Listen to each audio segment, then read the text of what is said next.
And here we go, game number 1 of everyone's most important match of the day. Everyone came here just for this one. It's Canario versus TA by Fernando in break time battles. Andrew, I am on the edge of my seat, mostly because it's a very tiny chair.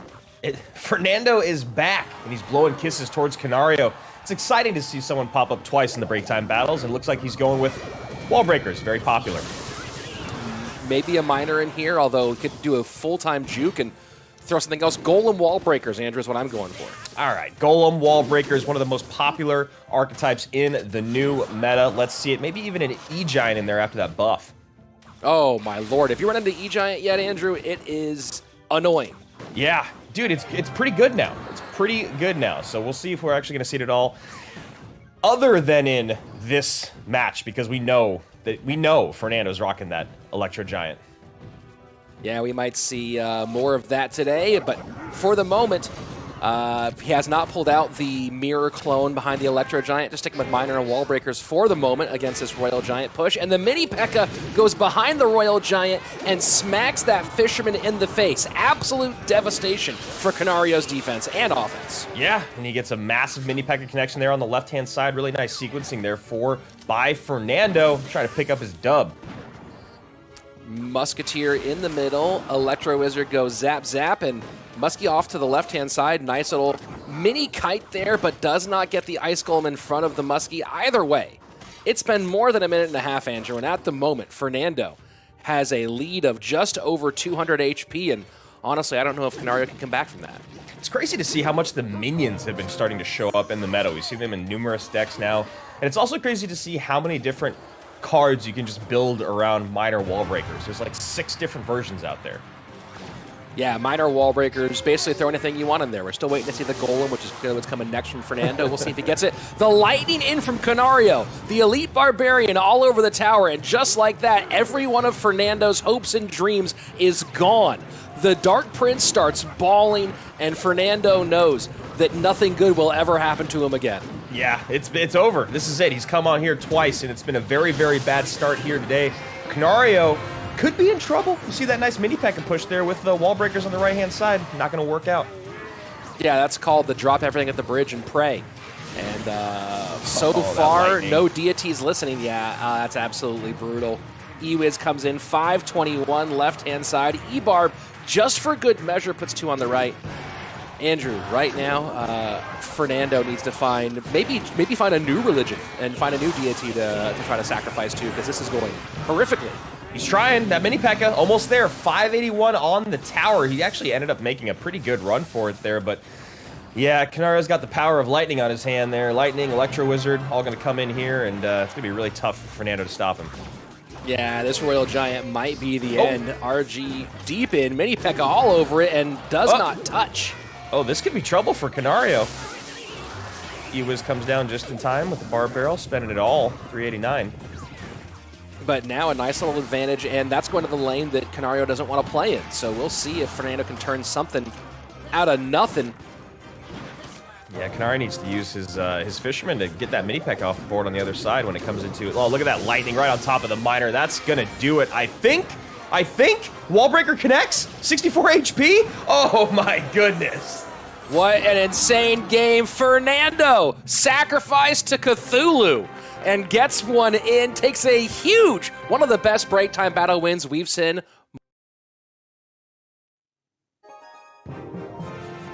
For those of you who took a break for the entire match between what we saw before, what we saw here, and now you're coming back just to see Fernando versus Canario, welcome back. It's been a while, but we're happy to have you here. And Andrew, my guess from that Ice Spirit alone is that it's going to be 2.6, probably against Hoggy Q. I mean, you're looking halfway there. Bomb Tower comes out, and the Firecracker. I don't know what it is about 2.6, Rich. I always want it to lose. Well, it's like a song that you've heard on the radio too many times, or on you've heard it played in general radio. What year is this? A song you've heard way too many times, and you're like, if I hear this song one more time, I'm gonna put a brick through the window of the person who wrote it. Yeah, we'll just call it the Adele deck for now. Yeah, right. Let's go ahead and take a look at the Musketeer going down on the left-hand side, and you know, it seems like Fernando could have had it all if he just supported that Musketeer a bit more.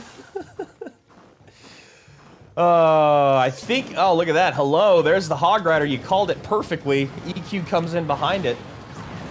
And this should be pretty good for Canario overall. Hog EQ against 2.6. Lots of ways to kill and stop the Hog Rider. And, of course, we're just rooting against 2.6. Fernando, we wish you all the best. But, unfortunately, we're just not with you right now. Yeah, it's not going to happen. Bomb tower low. Probably going to see that bomb tower low with either Spear Goblins to the side or a High Hunter over and over again. And you see Canario, he knew what was going on. He cycled that EQ as his very first card, and he's just going to do that for probably the rest of the game. Shouldn't the Musketeer have a sword? Isn't that the whole thing, that Musketeers also have swords to go with their muskets? Like, why are the Three Musketeers called the Three Musketeers in the movies, but they all carry swords? Disney version was my favorite there. Kiefer Sutherland, Oliver Platt, probably before most of these guys were born. Oh, no, that was an excellent one. I'd suggest everyone go ahead and watch it later today, after you're done with this. But yeah, go ahead and check that one out. 1763 on the left-hand side. That was approximately 200 to 300 years after the Musketeers actually were around, I think. I don't know time. And there we go. That's exactly what we were expecting, right? Bomb tower low, Hunter high, or Fireball comes in for Fernando, but he has to hit those Fireballs every single time. It's just not going to happen here. We're going to go to game 3. 14-19 on the left-hand side for Fernando. A much more appropriate number for Musketeer years, I think. Not entirely sure. And there's a bit of an oops from Fernando. Knows that this is all going sideways. Yeah, that giant skeleton up high, Musketeer not going to work out. And here we go, counter push coming in. That's not what you want to do when you're playing against Hog EQ. And this Hog Rider stuck a nice little log there to make some room, but there's a Hunter that says nope. 1772 though, so Fernando back in this one a little bit. Final 10 seconds of regulation. And Canario, a little snowball. The high cannon though does pick up the Hog Rider. We'll see what the Spaniard sets up for this next one. Yeah, easy cleanup here on defense. Canario goes high there. Spear Goblins to help out. Bomb Tower should clean up the Musketeer. Nope, it's focused on the Hog, but Firecracker's there. I love the Firecracker. Yeah, Firecracker is one of those cards that people either think is really cool or people think is one of the worst things ever created. So it's very polarizing. I think she's neat. Yeah, that triple spell Firecracker deck that we saw Lapo run was actually kind of another moment where I fell in love with the Firecracker. It's crazy how much damage a NATO and a log and a Firecracker can do, just like the Magic Archer. EQ working on the Musketeer. Ice Spirit a little bit down, and another bit of an oops out from Fernando. Yeah, I mean, he's doing pretty good here for a horrible matchup. 963 with 75 seconds left to 1528. And continuing to just chip away is Canario. Firecracker going to get pushed back with that log, going to need something up high for that Musketeer. And that would do it. A giant skeleton is certainly something up high that will stop a Musketeer. Hog in on each side. The pre-EQ out of Canario, but the Hog does not connect still. Damage in 347 to 1456. It feels like a matter of time. Yeah, the EQ being the great equalizer in this matchup. There it is once again, and the cycle is just so dang quick. Hog's going to come in on both sides. You know the bomb tower's up. There it is. Canario plays it late, like a pro. Did you ever think that EQ and an equalizer, like on a board, on a soundboard, EQ is also how you abbreviate equalizer? That's pretty cool, man. I know. I feel like we learned something about each other today. Game number 3 will be coming soon. Canario and Fernando with a lot of score to settle. We'll see more.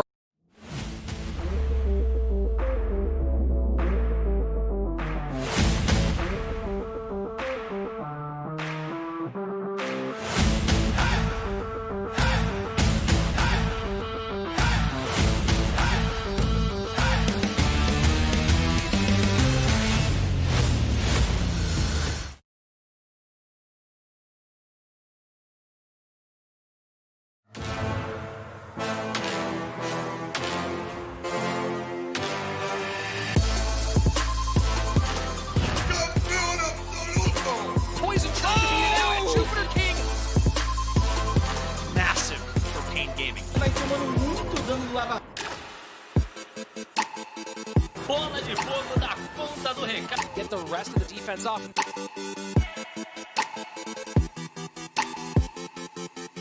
Oh my word! Perfeita.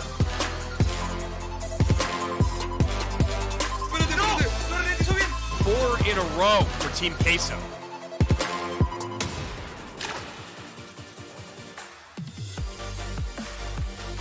big game wins, top win rates, major moments.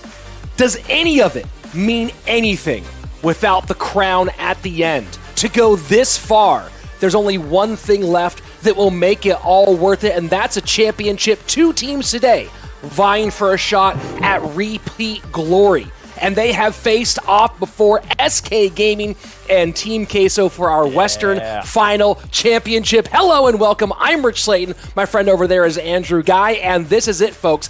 This is the big day. 2 matches for you. First up, we have Pain Gaming and Tribe, and a third-place match with a lot of money on the line. And then the big show. They've met before. They're back at it again. The Western Championship between the 2 best teams and the biggest stars in our division. What's up, everybody? Happy Finals Saturday. Really excited to be here. I squeezed myself into my sports jacket. You know, quarantine, gained a little bit of weight there. But what a day. I am so excited. These are going to be some incredible matches. I have no idea who's going to come away with first place today. You know SK wants it, but you know they've really got their eyes on that World Finals prize. Are you watching us on YouTube? Are you hanging out with us on Twitch? Make sure you're following on Twitch. Make sure you're subscribed on YouTube and turn on those notifications. Yes, we are done for right now, but we'll be back in just a couple weeks for our World Finals. You're not going to want to miss that. Of course, you can also follow us on Twitter. That's Rich Slayton. I'm Andrew Guy, and you can follow us at Esports Royale EN for all that up-to-date news. Go check out those CRL East teams. You got to see what the competition's all about. And speaking of competition, there are only a couple days left of Fantasy Royale. Yes, we're going to end here in the West, but there will be fantasy for the World Finals. So I hope you set your lineups for today. Did you pick someone from every squad? Did you really double down on one team? Fantasy Royale, 250,000 gold, 100 gems. I hope you set your lineups, and I wish you the best of luck. Yeah, well, my luck ran out last week, but I set my lineup this week, so I'm in it. And Andrew, this is a hard one from every single point of view today. This is a hard one to figure out, a hard one to prognosticate for. You have 2 teams that are fairly evenly matched in both matchups. And on one side, the third place match, you have this powerhouse roster against the upstart rookies. And then the main event, it really all comes down to those 3 1v1s, which is going to be absolutely insane. And it all happens right here. And this is what you hope from a final where nothing feels like it's done yet. Yeah, you know, the only thing that's said and done today, Rich, is just that these guys are going to be going to World Finals. That's the only thing we know. Who's going to walk away with the almost $100,000 cash prize? That is yet to be told. So you guys can see the journey that we've been on here through the playoffs. Pain Gaming eliminates Space Station, then falls to SK, which is why you see SK there at the top, and Pain Gaming battling it out with Tribe Gaming on the other side of it. After we saw what happened in that 2v2 set with Tribe against Queso, it felt like it wasn't going to be their day. Queso ends up taking that W. Pain and Tribe for our third place matchup. Going to be a really, really exciting one. But then, of course, we have our finals, Rich. And what a great final it is. A repeat of the 2018 European Championship, SK Gaming and Team Queso. Although the stories are very different this time around. Back then, it was Team Queso that had run roughshod through the division, and SK Gaming was the team trying to take it away from them. This seems a bit different. SK feels like the uncrowned champions, but Team Queso has something special up their sleeve, and that is Reuben. Yeah, Reuben is the little wrench you got to throw in the system when you're trying to pick out predictions, right? How do you bet against Reuben? And it looks like most of us did, other than Manu. Manu's the only guy that doubles down on Team Queso. He likes what he's seen out of Benny and Kuchi. Imjp looking pretty good, and of course Reuben on top. However, the top match of the day, back and forth. I picked Tribe myself, and you decided to go with Pain Gaming. Rich, why don't you talk us through that just a little bit before we hop in and see who our 2v2 duos are going to be? I think Pain might have the advantage here in the 2v2. This is a place where it never felt like Tribe really should struggle, but what Pain's been doing in the second half of the season with Lucas and Wallace, and what Tribe's been doing lately, it just feels like Tribe's not in rhythm there, especially after their loss to Team Queso in the 2v2 set. Then we get into the head-to-head, and I feel like Tribe Gaming is really just looking towards World Finals right now, and Pain Gaming has a chip on their shoulder. They feel disrespected by the league, so I think today Pain Gaming comes out with fire. Yeah, you know, there's been a lot of drama going on Twitter over the last couple weeks, especially over the last few days, and I think that's a really, really strong point you make. So looking to prove something today is going to be Pain Gaming going up against Tribe for our third place match here in the 2020 West Fall Finals. Let's check this one out right now. Our third and fourth place matchup comes between Pain Gaming and Tribe Gaming, and Pain's 2v2 squad stay stellar after struggling in playoffs, or will it be Tribe bouncing back after a rough back and forth with Team Queso? This is an interesting third place match because you know Pain Gaming would love to go ahead and get a big time win. On the other hand, Tribe Gaming is coming off of a second time falling short in semifinals. I'm feeling like Pain has a chance for a big upset here. Llegó la instancia definitiva. Tercer y cuarto puesto tenemos a Tribe en contra de los chicos de Pain. Pain, la verdad, 10 puntos con un 2 contra 2 increíble. Y Tribe, que es honestamente, yo me lo hemos imaginado en la final. Y ahora nos tenemos acá compitiendo por el tercer puesto. Aquí tenemos el partido por el tercer puesto. Yo creo que se está jugando mucho. Para nosotros, la mejor pareja. Yo creo que esto es un partido muy emocionante. Se están jugando aquí el honor. También hay dinerito por medio. Así que espero que estén tan emocionados como nosotros. Pain Gaming contra Tribe Gaming. Será que os brasileiros da Pain vão garantir a terceira colocação na CRL West? E a disputa no terceiro lugar ficou entre Tribe e Pain Gaming. Quem será o grande vencedor? Eu vou aqui fazer a boa e vou torcer e apostar sim na Pain Gaming. Vem com grandes resultados, se superando, tá no Mundial e acho que leva o terceiro lugar.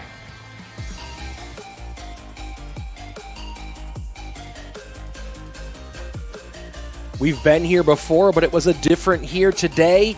A lot of cash on the line. Pain Gaming and Tribe in our third place match.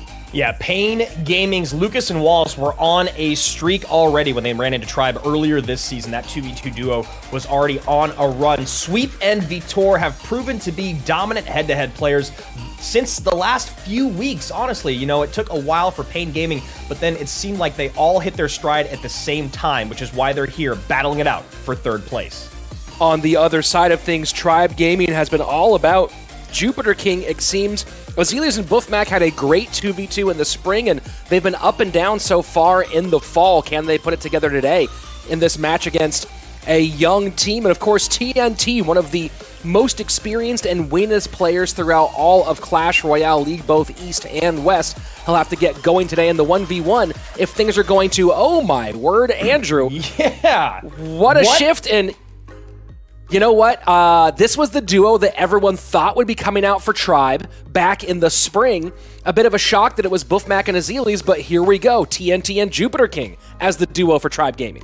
Yeah, Lucas and Wallace taking Mega Knight off the board. TNT and Jupiter King coming out for the first time in the 2v2, banning Tornado.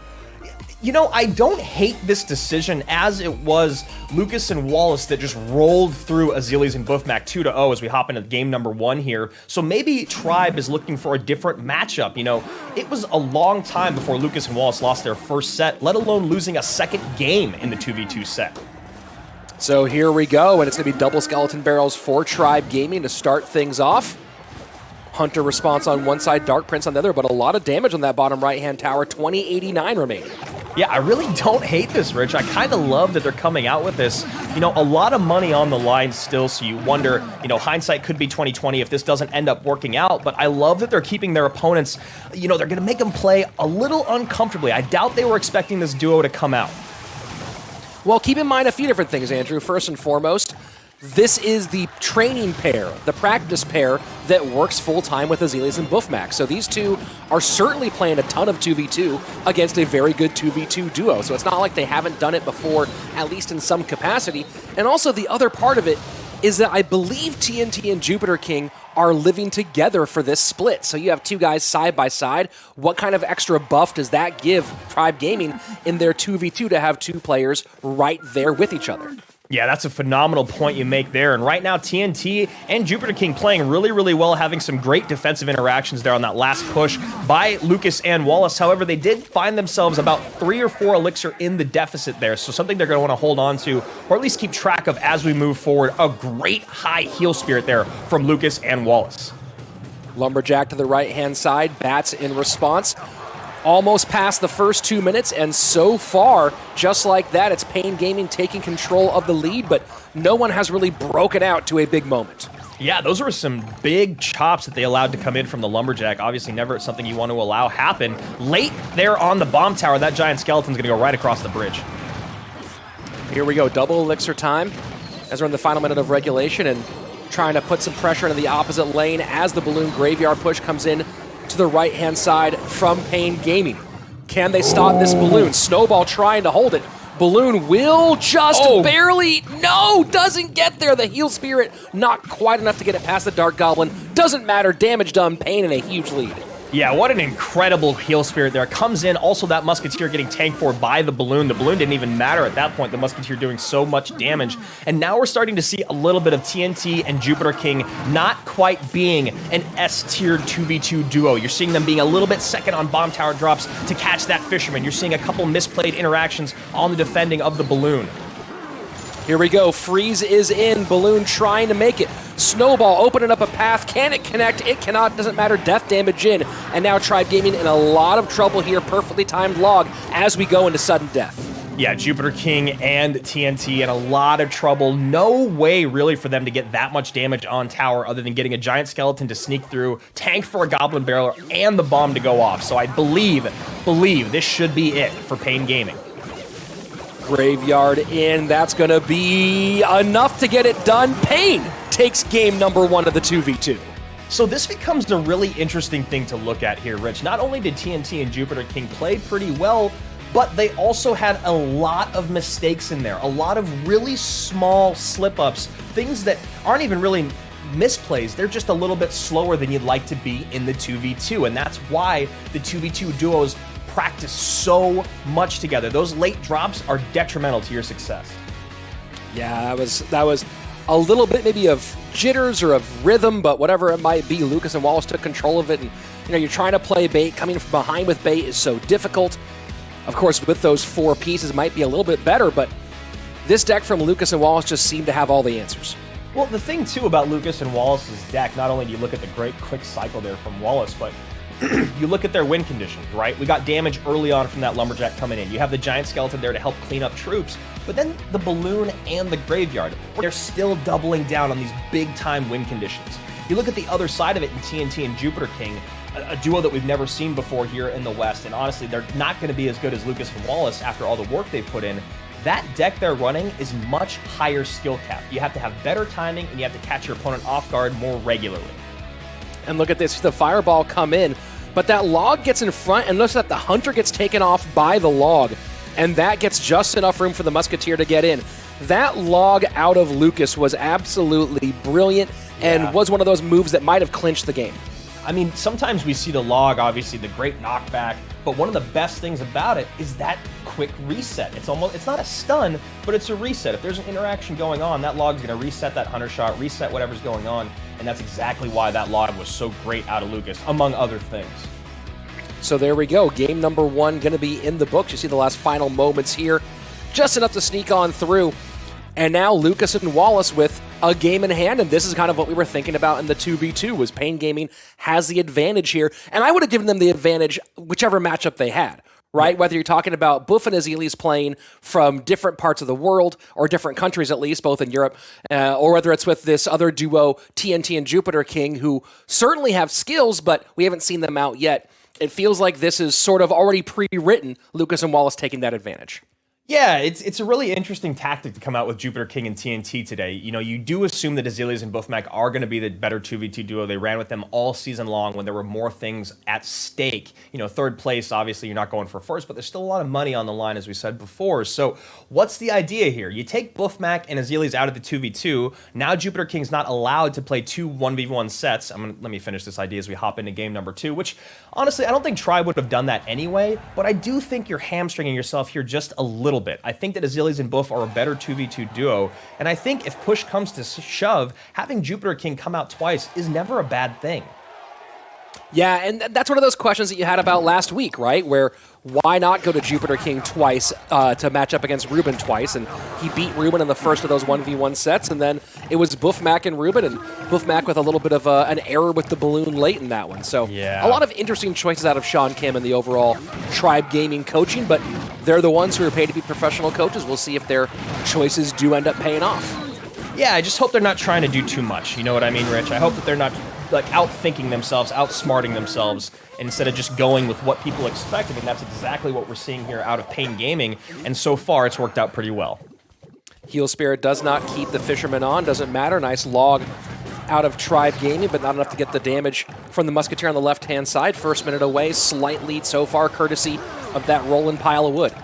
I already like what I'm seeing here more out of Tribe. Obviously, we're not going to see double bait. We're going to see something a bit heavier now. You get the Giant Skeleton to help clean up any defenses in case you make mistakes, which is something we saw a couple times out of Jupiter King and TNT last game.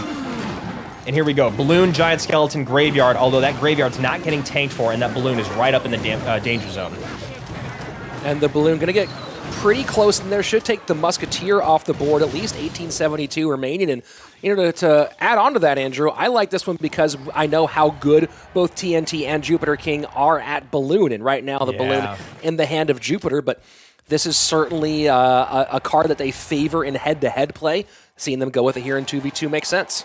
Yeah, and if you want to look at maybe the difference of what we saw in Game 1 as opposed to Game 2 this far in, is after that first offensive hit by Jupiter and TNT last game, or even their defense, they were down in Elixir both times, and this time you saw that they were up or even, so already making some better decisions here in Game number 2 as we hop into double Elixir.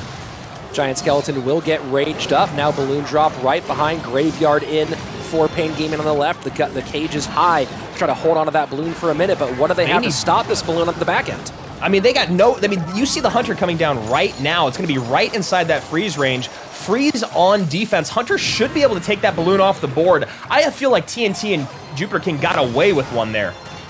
And the Giant Skeleton almost goes to Princess Tower. Instead, Fisherman pulls it to King. And you're absolutely right, Andrew. I mean, that was some heads-up play to keep them in it. The question is, can they do it again? I was just so surprised at how long they ignored that Balloon, but honestly, they ended up defending really, really well. They dealt with everything in stride, and the timing in which they dealt with the Balloon, I don't imagine that can happen again. I don't imagine we're going to see an offensive and a defensive freeze with a late dropped Hunter, and it's going to pay off. So a little bit of waiting on the side of Pain Gaming to get their positioning just how they want it. Here we are in sudden death overtime, and Pain does have the lead by exactly 100 HP on the left-hand side. Log will add to that on one and Snowball the other. Math just a little bit different. Things a bit tighter now. Yeah, Log coming in once again here for Lucas and Wallace. Knowing that the Log is going to be their best cycle card, there's not a lot of things they have to worry about logging back other than, of course, that Heal Spirit. You don't want it to land regularly, but it's also going to be really hard to target out when your opponent's going to drop that Heal Spirit in. So I like the cycled Log, and here we go. A good bridge battle here, won by Tribe thus far. Musketeer all over that Balloon, but gets taken off the board, and now the Balloon trying to sneak all the way in. Freeze here on offense. Freeze, can the Balloon connect? That's going to be it. Tribe Gaming takes game number 2. Yeah, this is a huge, huge bounce back in game number 2 for Tribe. Not only did they play that incredibly well, I love that they went with heavier hitting wind conditions, and they slowed things down. That's one thing you have to do, and one thing that you have the luxury of doing when you've got that big, bad Giant Skeleton with the bomb on its back. Well, one thing to notice, and maybe we'll catch this when we get to the final sequences here, Andrew, was that as we were talking about that, when they were at 100 HP difference, you saw Pain Gaming cycle 3 spells. They got the Snowball on tower, the Log on tower, and then a Fireball to get some archers off. But all 3 spells got spent very quickly and didn't get a lot of troop value. Even the Fireball was a -1 trade. And so in that exact moment, they got back to the Snowball in time, but they didn't have a ton of tools to break up the push in the opposite direction and had just spent a fairly decent amount of Elixir to leave them with only troops in hand for playing defense. Yeah, and here's that, you know, skin of the teeth defense played by TNT and Jupiter King, and I like what you're saying there. I think that's a really, really strong point that you make, and we'll see here if Lucas and Wallace can kind of adjust to that here in game number 3. It's really nice to get all that spell value in when you've got infinite Elixir, but that's obviously not the case, and like you were saying, Rich, if you get all that spell value in without getting troop value as well, your opponent's going to take advantage of that, because what happens is they're able to turn this offense or this defense back into offense, but that spell power that you need just isn't there to help this stuff. If you can help with the Musketeer, help with the Balloon with the spells, instead you see them kind of pulling the trigger last second, getting stuff down way too late. And Jupiter King and TNT doing the correct thing, slowing the pace down a bit, looking for mistakes out of Lucas and Wallace, and they were there. Overspend. I mean, they just need to play their 2v2 like they play 1v1. Yeah, and look at there, Andrew. You're talking about the late in. That fireball came in just after the balloon already dropped. That's the same fireball that they had played on the offensive side of the board when they quickly cycled 8 elixir of spells really, really early in the match. That tower was still over 1200 HP when they were getting that cycle in. So it's one of those questions where maybe a bit of the horse to the barn syndrome out of Pain Gaming early on. Of course, spell cycle is valuable, but as you said, spell cycle with troop value at that stage might be more important. So here we go. Game number 3 of the 2v2. And this one does feel like it might be a big linchpin set, even though we have 3 1v1s after this. Yeah, I mean, agreed. And especially because Tribe's coming out with such an interesting makeup today in TNT and Jupiter King. And yeah, just to kind of finish up with that thought of the spell cycling, it's really interesting too when you talk about a deck like theirs, where the giant skeleton is going to be this massive tank up front, the graveyard on the back end, and of course the balloon behind the giant skeleton. That balloon plus musketeer, which is what we saw a lot behind the giant skeleton, becomes a lot more manageable if you can get spell value at the bridge as opposed to on tower. Or like you were saying, Rich, getting that spell value way back and getting that princess and troop value off of spells. So Lucas and Wallace may be overspending a bit on spells. Let's see if in game number 3 they can tighten that up. And I'm curious to see what win conditions we see out of both teams here. Let's go to game 3. Jumping on into it here, TNT and Jupiter King still top of your screen. Lucas and Wallace at the bottom. And TNT, unlike his partner Jupiter King, has played 2v2 in CRL before. During his second season in CRL Asia at the time with OG and Entis, played 5 2v2 sets, won 3 of those 5, so does have a positive win rate in 2v2 coming into this season. Rich, I really wouldn't hate to see... I already think we're not going to, but I was going to say, I really wouldn't hate to see some Royal Hogs here. We don't have the Mega Knight, we don't have the Tornado. Might be able to target that building with an Earthquake, and the Royal Hogs coming in could be pretty great, but I don't think we'll be seeing that with what we see on the deck so far. We might see Hog Rider potentially, though. We do see a couple of Lumberjacks and Giant Skeletons, so maybe something at least in that same direction. You see the Archer's pretty quick cycle on the back. This also might just be running it back as well. Yeah, for sure. I mean, we might just be seeing somewhat of a mirror matchup here. Balloon, Graveyard, Giant Skeleton. Early cycled Electro Wizard by Pain Gaming behind King Tower. You don't see a ton of that. Yeah, and I was just going to say that must mean they also have a Hunter, because the Hunter can really deal with those units so quickly that you also want to stun moving forward. So probably had another big, high, heavy-hitting DPS unit in the back. And you see the Hunter come down, going to help with this Giant Skeleton. And also recognize the placement of the Fisherman and the Hunter in relation to that Giant Skeleton. Mm-hmm. Yeah, I thought that's exactly where you were going, where part of the value of the Fisherman in these 2v2 matchups when Giant Skeleton's on the board is pulling the Giant Skeleton out of the way of the bridge path so that your counter push doesn't get blown up before it gets started. Yeah, it's a really, really imperative thing to take advantage of, Rich, and I think that's something that both these squads have been doing pretty well throughout this set. A lot of Fisherman Giant Skeleton battles in every single game so far, and we're going to see more of it here in game number 3. So as we get to double elixir, this is when things are going to get turned up just a bit. And you see the difference here on both sides. A lot of spell value with troop and tower damage, right? The Pain Gaming with the log, TNT and Jupiter, or TNT dropping that poison into that left-hand lane. So we are seeing a bit of that here. Musketeer gets a shot on the Hunter, does not break through. Now a raged up balloon opposite direction with a Lumberjack in front of it. Yeah, that Hunter's going to drop down right on that balloon. Should be easy cleanup. Lucas and Wallace recognize that. They decide to pump the brakes and get back on defense, build another push, and hopefully get something behind this Giant Skeleton. Final 20 seconds of regulation, and Tribe Gaming is in the lead. And now an aggressive Lumberloon push on the right-hand side.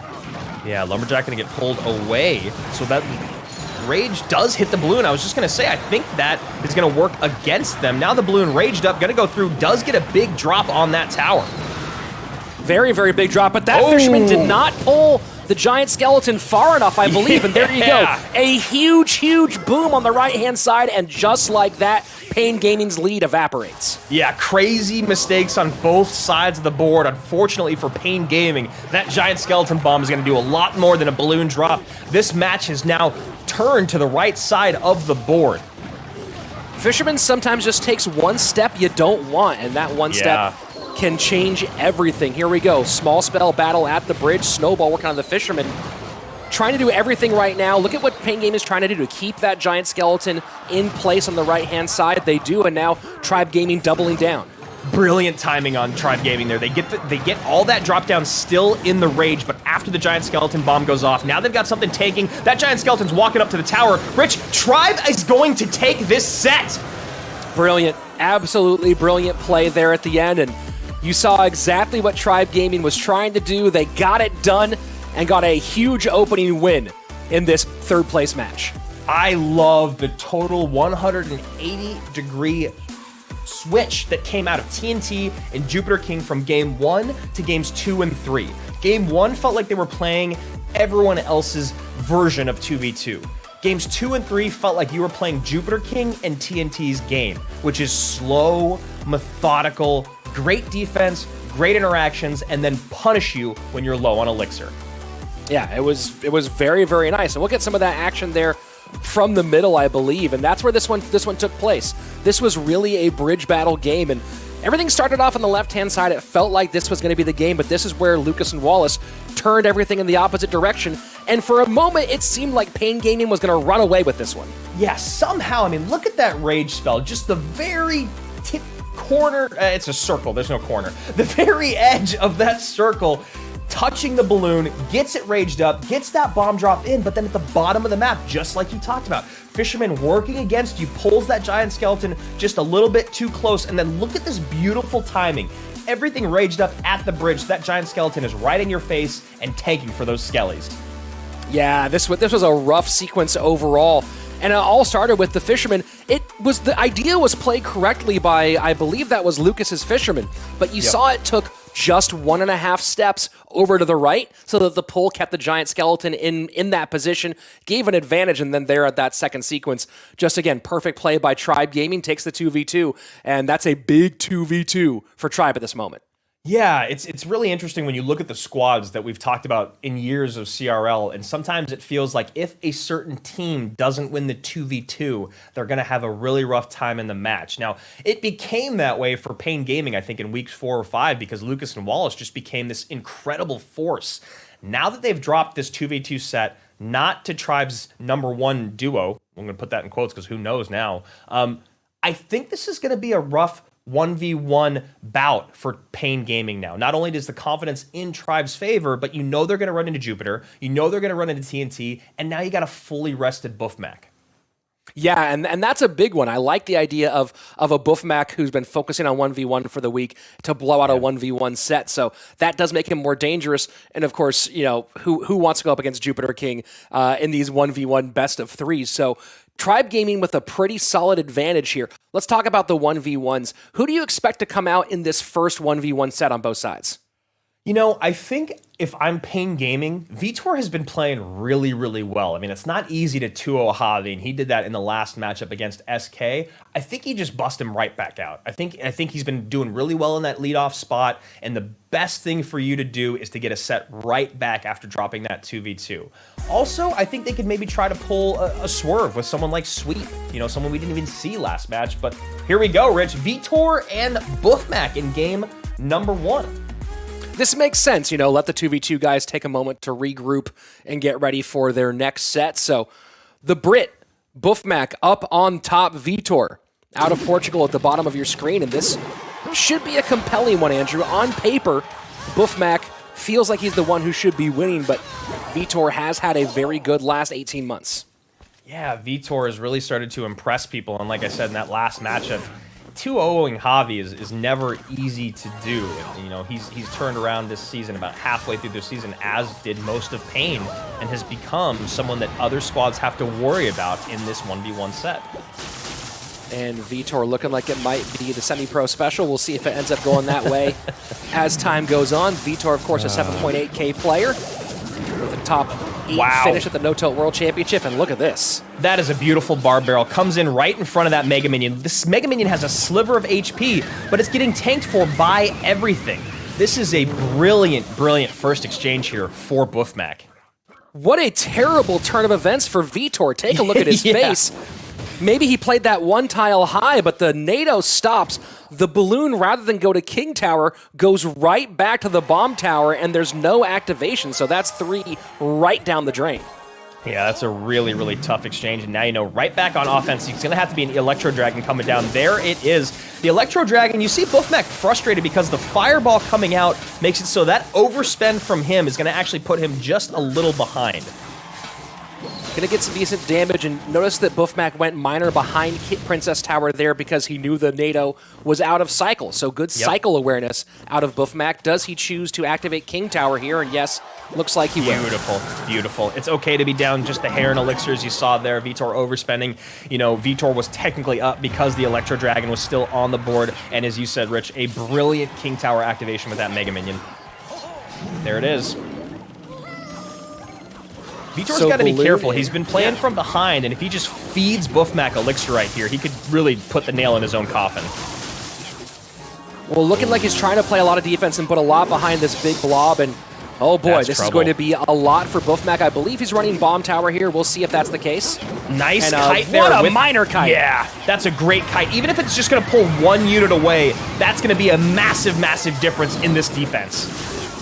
Man, this Baby Dragon just wants to stay in the mix, though. You see Mega Minion pulling the Baby Dragon back in so it can deal with the Electro Wizard. Finally, you see that first Battle Healer go down. Wow, this is a crazy defense by Buffmac, but this is why this deck is so frustrating. You see the balloon come down. It is going to pull that Baby Dragon if it doesn't survive. And now that Battle Healer on the tower.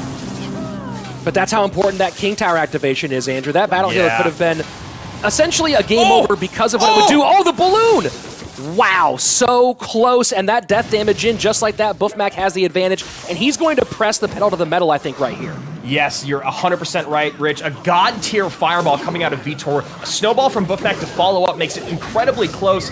Now back on offense with a great King Tower activation here from Vitor. Buffmac needs to slow the pace and play some defense here for a second. I think he's going to try to kite here with the Knight. Yep, does pick things up, 150 remaining. Buff needs to get essentially a couple of minor shots here, maybe a snowball in. So he's going with the balloon high just to pick up some damage, and a nice pickup. Vitor predicting the number 3 spot, gets it. That's a huge, huge play by the Pain Gaming player. And he's right back on offense, Rich. This is an incredible, incredible showing here from Vitor. Yes, this is a semi-pro special. Yes, this is E-Golem plus the Double Dragon, but he is defending and playing incredibly well.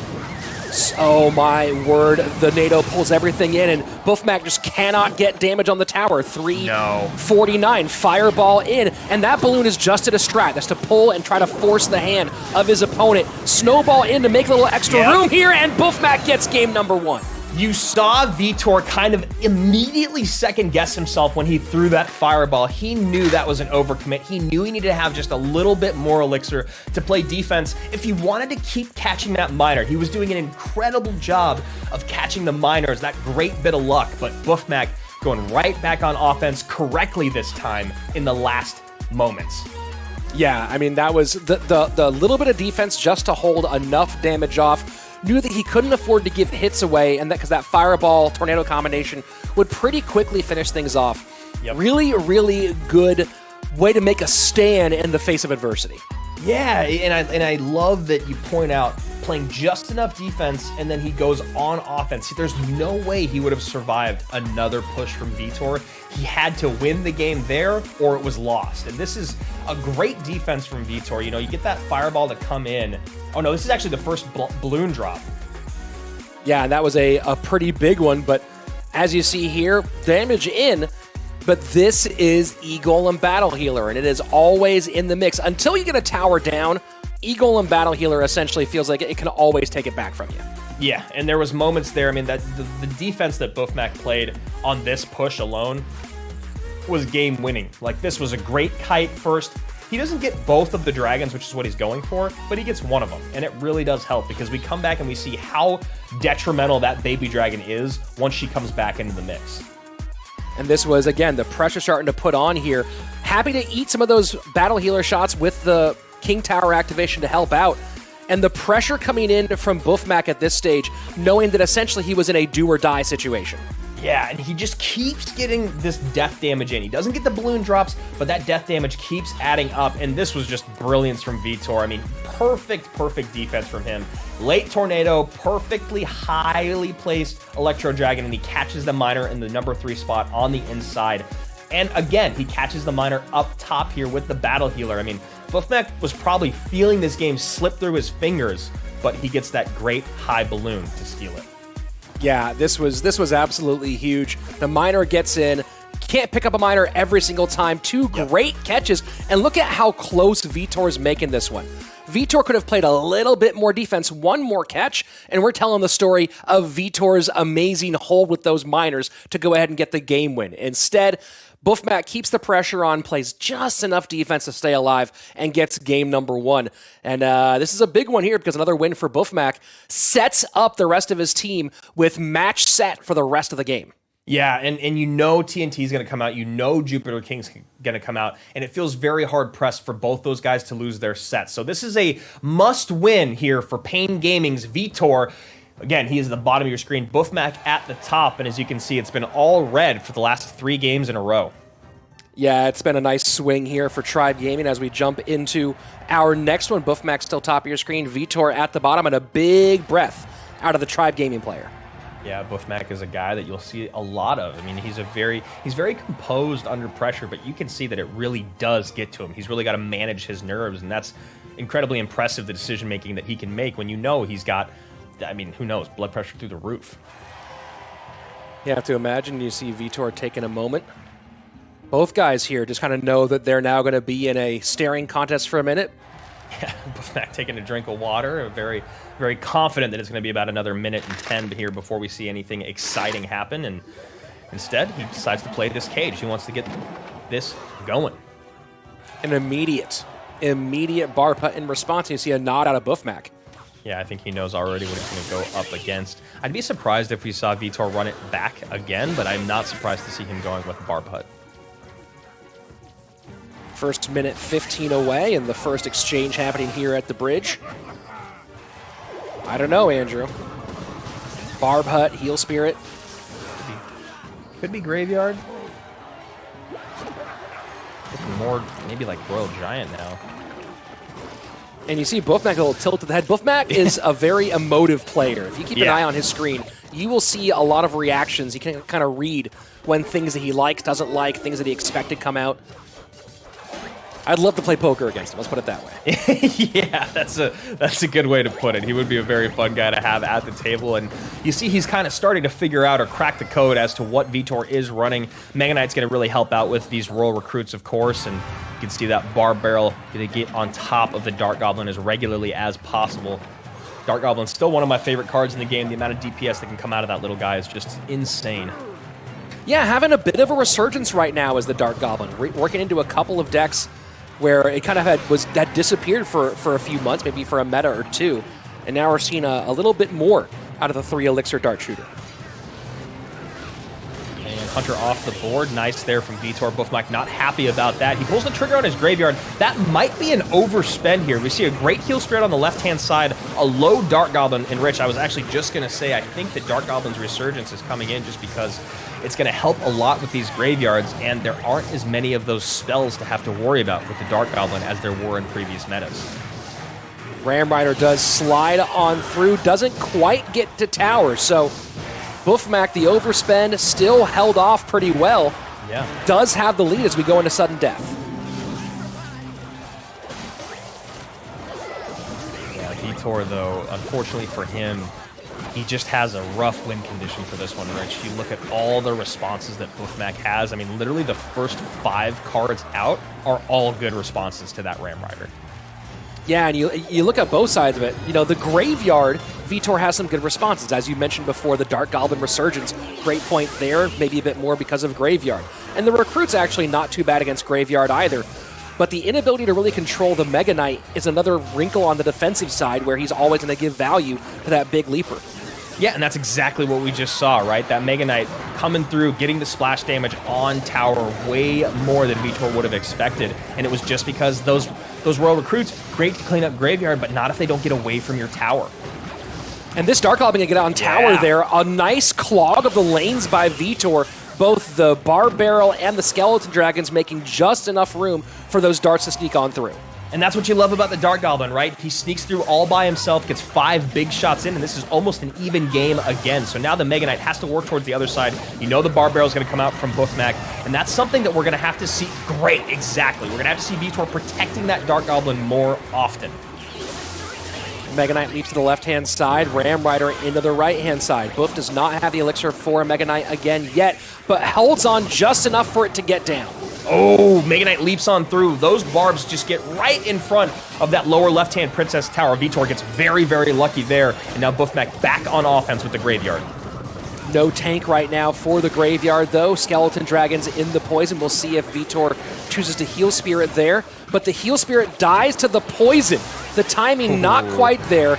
Doesn't have the firepower for the right-hand side, and Buffmac's going to make it 4 games in a row and set up his squad for a match-clinching victory.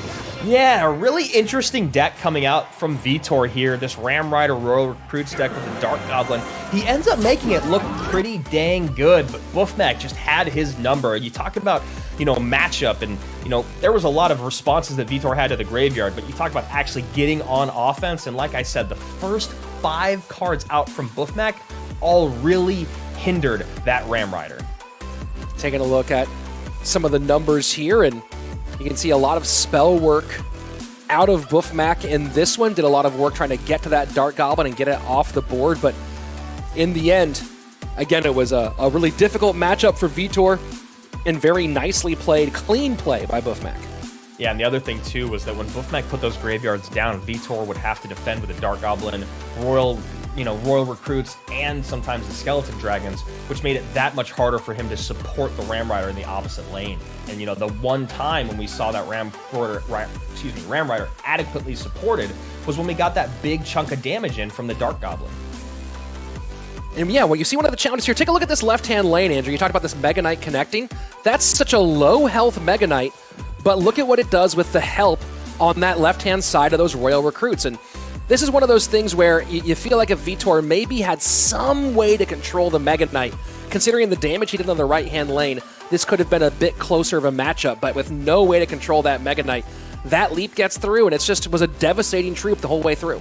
Yeah, Dark Goblin, phenomenal card, one of my favorites, great high attack speed and DPS, but when you're talking about getting a tank off the board and you look at what he has in response for his tanks, which is basically units that are going to get splashed by that Mega Knight, he needs something like a Hunter here. He needs something like a Musketeer or an Inferno Dragon. He needs to be able to burn through that big guy, and he just was not able to do it.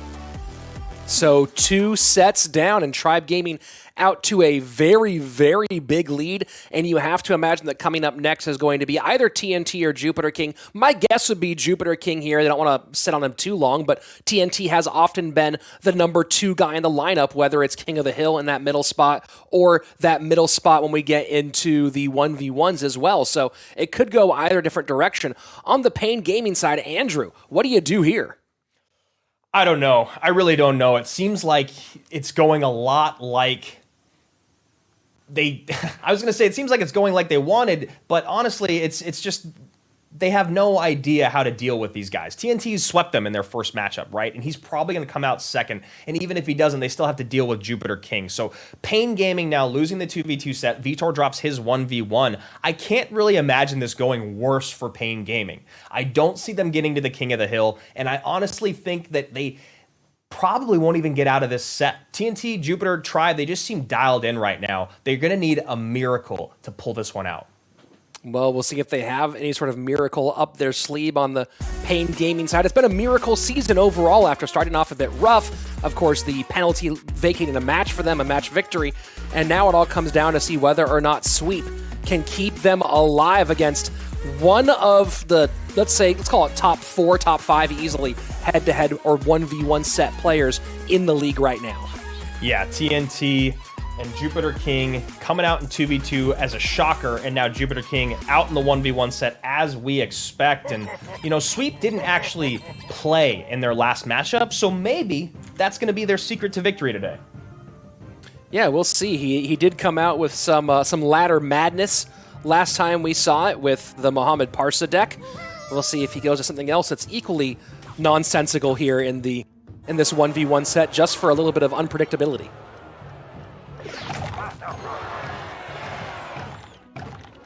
Giant Skeleton in behind King Tower, cycled left. Jupiter King looking like Balloon.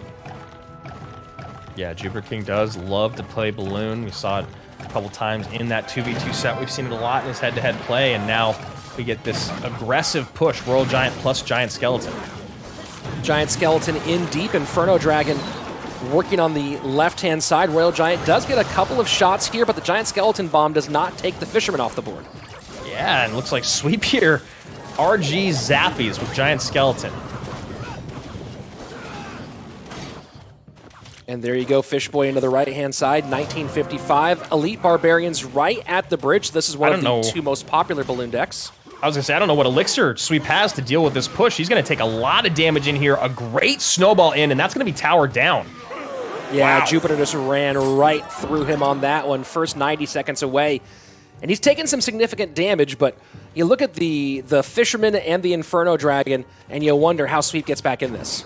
Yeah, and I really like what Jupiter King did there. He saw the overcommit by Sweep at the left-hand lane, and he just goes naked barbs, E-barbs to the right, knowing that his opponent was down to, I think Sweep had 2 Elixir at the time. Great recognition there from Tribe's representative, Jupiter King. Archers behind, Bar Barrel to try to take those out, but the Heal Spirit will keep them completely perfect. Yeah, it feels like Sweep's playing very, very predictable right now. Obviously not in a very good position, losing that tower early on, but you can see interaction-wise, Jupiter King has been one step ahead this entire time until right there. Great Fisherman, but going to be easily defended, and now that Royal Giant's going to get pulled away.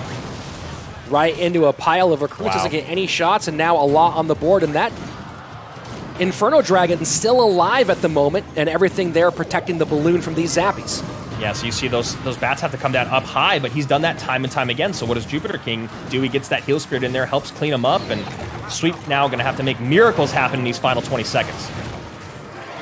Giant Skeleton with the Zappies, trying to make enough room for the Royal Giant to sneak on through. Fishboy looking to predict Fisherman opposite side, but instead Jupiter plays Fisherman very, very low and recruits high. Royal Giant will get a couple of shots, but it's not going to be enough here unless some crazy escape can happen. It looks like it's going to be Jupiter King taking game number 1 very, very easily. Yeah, Jupiter King, early recognition of an overspend by his opponent. We all have had that feeling of the E-barbs dropped at the bridge. Now with that big-time buff, you see even the Hunter comes in late, perfectly timed snowball, towered down early for Sweep without a big Elixir advantage coming out of it. Right now, it's going to be match point going into game number 2. Yeah, and you're giving not just 1, but 2 match points in a row to Jupiter King. If Sweep can reverse this one, more power to him, but there's very few people who are going to take away 2 match points in back-to-back games off of Jupiter. Yeah, it's been a very, very rough day for Pain Gaming. Luckily for them, they still have World Finals to look forward to, and you know, we're going to see right here, there's the Inferno Dragon coming down the lane. You get the high Fisherman. You got to play the Fisherman because you need to get this Inferno Dragon out of play, but Jupiter King knows exactly how much Elixir his opponent's going to have, and that's not enough. Hunter drops down to 0. E-barb's still there. Snowball comes in last second. Tower down. Hunter on the board, but negligible, and Jupiter King, I believe, had a 2 Elixir lead. Yeah, absolutely devastating there, and it's almost surprising that he didn't add a little bit more tower damage or another tower to that lead here at some point, but Sweep able to hold on long enough and make one push the opposite direction, but in the end, a very difficult one for Pain Gaming. So here you go, Pain facing an elimination game, or at least a losing game here, and this all feels like it comes back to that 2v2, Andrew. You know, I picked Pain Gaming at the start of this day, and I picked Pain Gaming with this thought that they would win the 2v2, that they may win or lose the first 2 1v1s, and then we would see Lucas in the third 1v1 and put up a pretty good performance, and then they would go to King of the Hill, which is where Pain Gaming wins. But losing that 2v2, you see the devastation that's had on the overall game plan here, where now they have to get through 2 games against Jupiter King just to stay alive for another elimination set. Yeah, I just don't really know probably what was going through the mind of Pain Gaming when they saw TNT and Jupiter come out in the first set.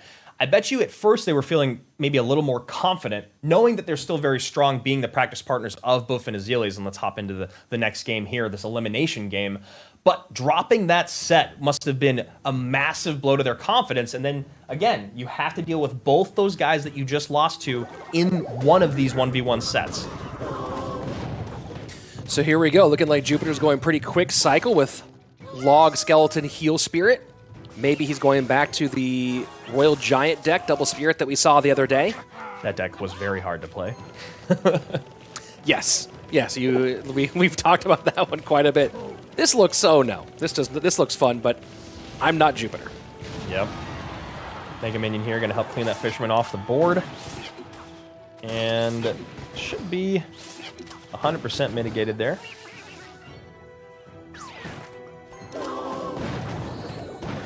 Yep, Jupiter maybe a little bit of an real overspend. Heavy. Well, I mean, he's maxed out, right? And he's just going to keep cycling these spells. So I think you're right, Rich. I think we are going to see that same deck out of Jupiter again. I think it's going to be Royal Giant, and I can't remember what the last card was. I think it has Fireball on this one. Yeah, I think it is a triple spell. I couldn't remember. So a 5 Elixir to get around the horn, which gets really, really crazy. Yeah, absolutely. And, you know, the thing that you kind of recognize when Jupiter plays this deck, when he knows what he's going up against, if it's not something that's going to be like a Royal Giant or a Giant Skeleton, you'll see a lot of these Fishermen and Hunters just cycled in the back with the Heal Spirits and the Electro Spirit either up high or behind them. He's just going to do this till he gets to double Elixir. And you see a lot of protection here, Andrew. That's the other thing about this deck is that we've already seen it a bunch of just getting back to the Skeletons so quickly, the Heal Spirit to help out as well. Just a lot of, hey, the rest of these are here to harass you, put some damage on, and more importantly, keep some of these damage dealers on the board. So a nice high Fireball there to push that Hunter into damage range, and now we're going to see an aggressive push at the bridge. A nice Fireball there from Jupiter King. He was ready for it. Yeah, that Fireball log absolutely decimated Sweep's plans, and we're past the first 2 minutes in double Elixir time, and so far Sweep has not been able to mount any significant offense. That's the closest thing we've seen. Yeah, I mean, he's still in the lead, but we have not seen that Royal Giant come down yet from Jupiter King, and you know it's going to come down eventually, and probably a couple of them will come down really quickly. And there you go to the right-hand lane, just as you're talking about it. RG cycles away from the fight they've been having so far into the strong side for Jupiter King, and Sweep sets up with the Musketeer low.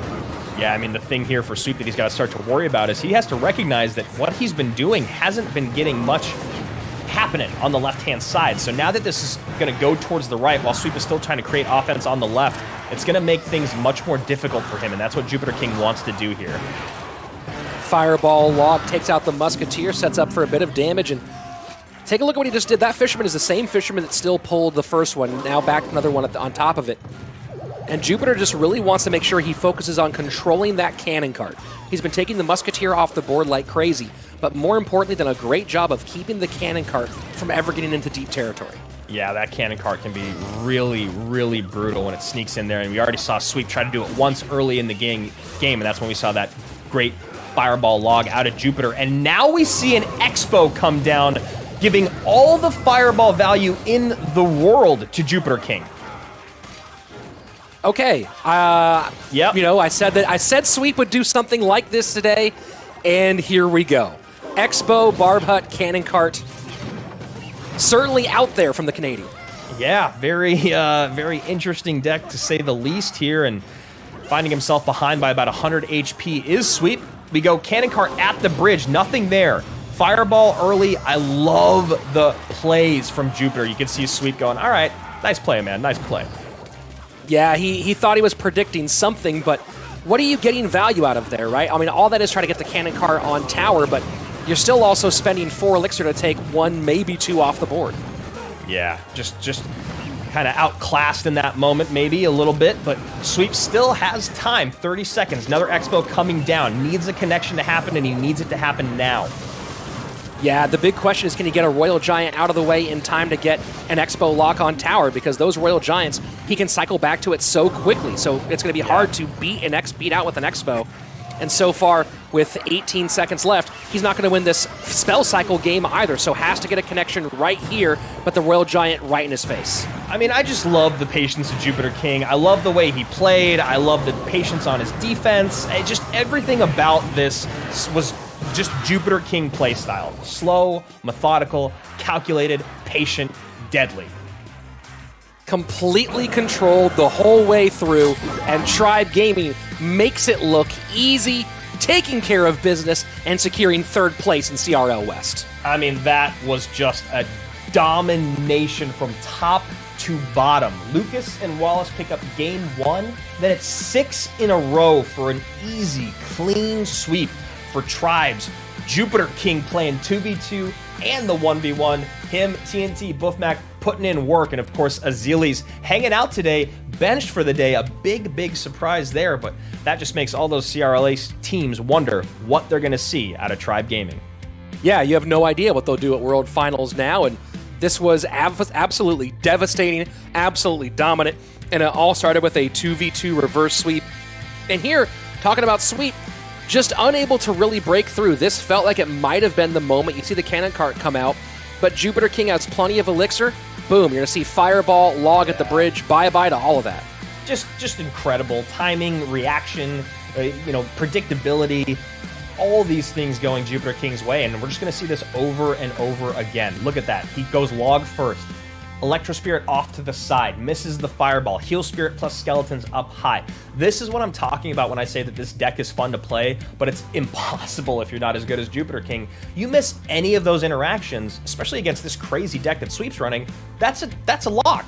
And that Expo locking, you don't have an ability to reset because your Electro Spirit's not going to get there. It's most likely going to just be the game. So Jupiter King doesn't make one mistake that whole time, and Tribe coming out in 3rd place here in the West. Well, Expo typically benefits from outcycling your opponent, right? Beating them back to whatever they want to play on defense.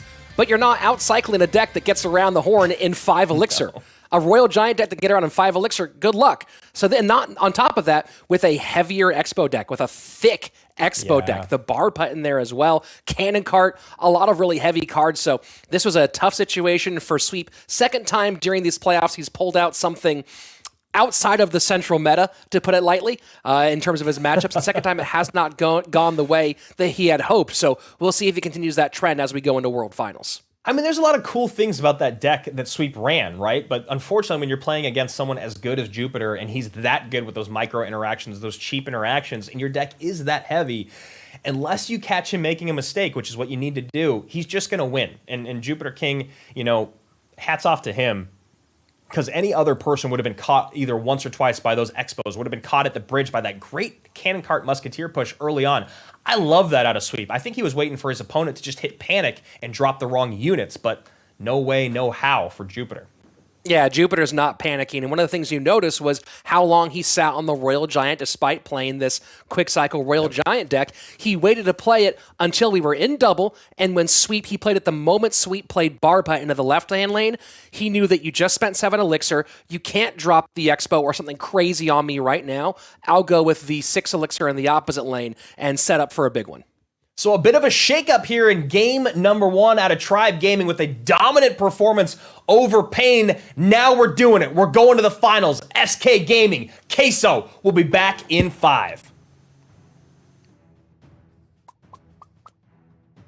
2 World Finals, multiple regional finals, and nothing seems like it carries the weight of this moment. No, absolutely not. I mean, I know people showed up today for the CRL West Finals, but this has been a barn burner to say the least, and honestly, Canario and Fernando here, giving Tribe, SK, Queso, and Pain quite a run for their money. It looks like Fernando's going Mortar. I like it. Yeah, Miner, Skeleton Barrel. We'll see if he's going Mortar there on top of that. Fast, quick, gets around, although... Oh, you know what? Maybe that cry face early was that he didn't have the Mortar in cycle for the Hog Rider. That could have been it. Yeah, that makes sense. Mega Knight down, though, makes me think it's actually going to be that Mega Knight Inferno Dragon Miner deck. That's a pretty popular deck. I think we saw Diego run that at WCG, and we've seen it many, many times before. I like this deck a lot. Mega Knight, well, it's big, as you get from the Mega, and it's got wearing armor, as you expect from the Knight. So perfectly in line with its name is the big beefy fellow working against that Giant Skeleton, although Giant Skeleton now will pull double duty here against those goblins. Yeah, and the Mega Knight finally getting his own emotes. Pretty exciting stuff for him. We knew that he was pretty upset for a long time, felt like he'd been getting short end of the stick, but Supercell listened, and Mega Knight has an emote now.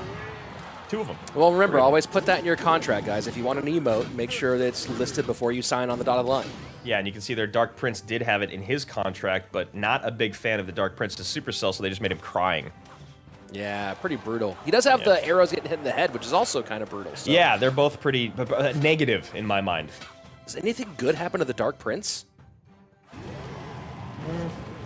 They should have one where he gets hit with the lightning and his shield disappears. I like it. Someone make that one happen right now. And send it to us on Twitter, @RichSlayton, @AndrewGuy. We're in the final minute, and it's looking worse and worse for Fernando. Canario not messing around with these EQs. Yeah, Canario not wanting to lose to Fernando here. Make sure that Fernando doesn't walk away with any break time battle championships. And using the snowball and the firecracker. Interesting move there. Yeah, Bomb Tower takes care of the skeleton barrel. Final 30 seconds of regulation and just EQ cycle. That's Canario's game here, is just EQ cycle this out, play some defense, don't make any egregious errors, and go ahead and get the dub. I think I need to get more comfortable with just cycling out. I think I might end up failing on defense. It's how many times we see pros just start cycling from midway through regulation is something I gotta work on. Yeah, there's this whole thing where they know how much elixir they have and how much their opponent has, and it seems like it works out well for them. So, well, working out pretty HP. dang well for Canario. Canario! Oh boy, he did win, and that's it for Break Time Battles. Thank you so much for watching, and we'll catch you guys.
We're here. We've made it. The Clash Royale League Fall 2020 Championship. 2 squads. Both have been here before. 2 squads. Both have been to World Finals before. Both have fallen just short of that World Championship, but both looking to capture their second regional championship. SK Gaming won one in 2019, but they lost that fall 2018 European Championship to the guys across from them, Team Queso. Andrew, these 2 squads know each other very, very well, and on top of that, they have 2 of the top players in the league, Morton and Reuben, who may end up going head-to-head. Yeah, nothing but the utmost respect between these 2 squads, as you said, going out there to get another conference or Western title. And both of these squads, incredibly stellar. Different lineups, though. Different things we've seen. SK has been fully flourished from day one. Team Queso has been all about Reuben, and then Kuchi and Benny have been dominant in the 2v2 here in playoffs. $135,000 on the line, but who's going to take the majority of that money? It's going to be our first place team, but who will it be? Team Queso or SK? This is a big time matchup. SK Gaming looking like they should be the champions. Team Queso has something to say about that. Let's jump on into it. SK and Queso for our Western Championship. Chegou a hora da grande final da Clash Royale League West 2020. SK contra Team Queso. Eu acho que aqui a SK tá pronta para ser campeã. Chegou a hora deles e podem aí se sagrar o grande campeão hoje aqui. Então, veremos. SK contra Team Queso. Vamos conhecer hoje quem é o grande campeão da CRL West de outono. Our Western final has so many things going on. Morton versus Reuben, the top 2 win rates in the league. SK Gaming looking for revenge over Team Queso from the Fall EU 2018 championship that sent the cheesy ones to World Finals. This is exactly what we would have hoped for a Western championship. Team Queso and SK Gaming facing off once again, except for this time it's for the CRL West Fall Championship. Both these squads going to World Finals, but who will come out on top here in the West? Will it be SK Gaming Stellar 2v2 duo, or will it be Team Queso's star in Reuben? Who will be on top? Y ahora sí, llegó el momento que todos habíamos esperado, la gran final de la CRL West de otoño, y no me lo puedo creer. Esto es una final que la vamos a disfrutar muchísimo. ¿Quién se llevará el trofeo el día de hoy? Lo vemos en breve. SK contra Team Queso, la gran final. Por fin tenemos de acá va a salir el gran campeón y el máximo candidato a representarnos en el Worlds. Por supuesto, desde nuestro lado, Team Queso, vamos con todo,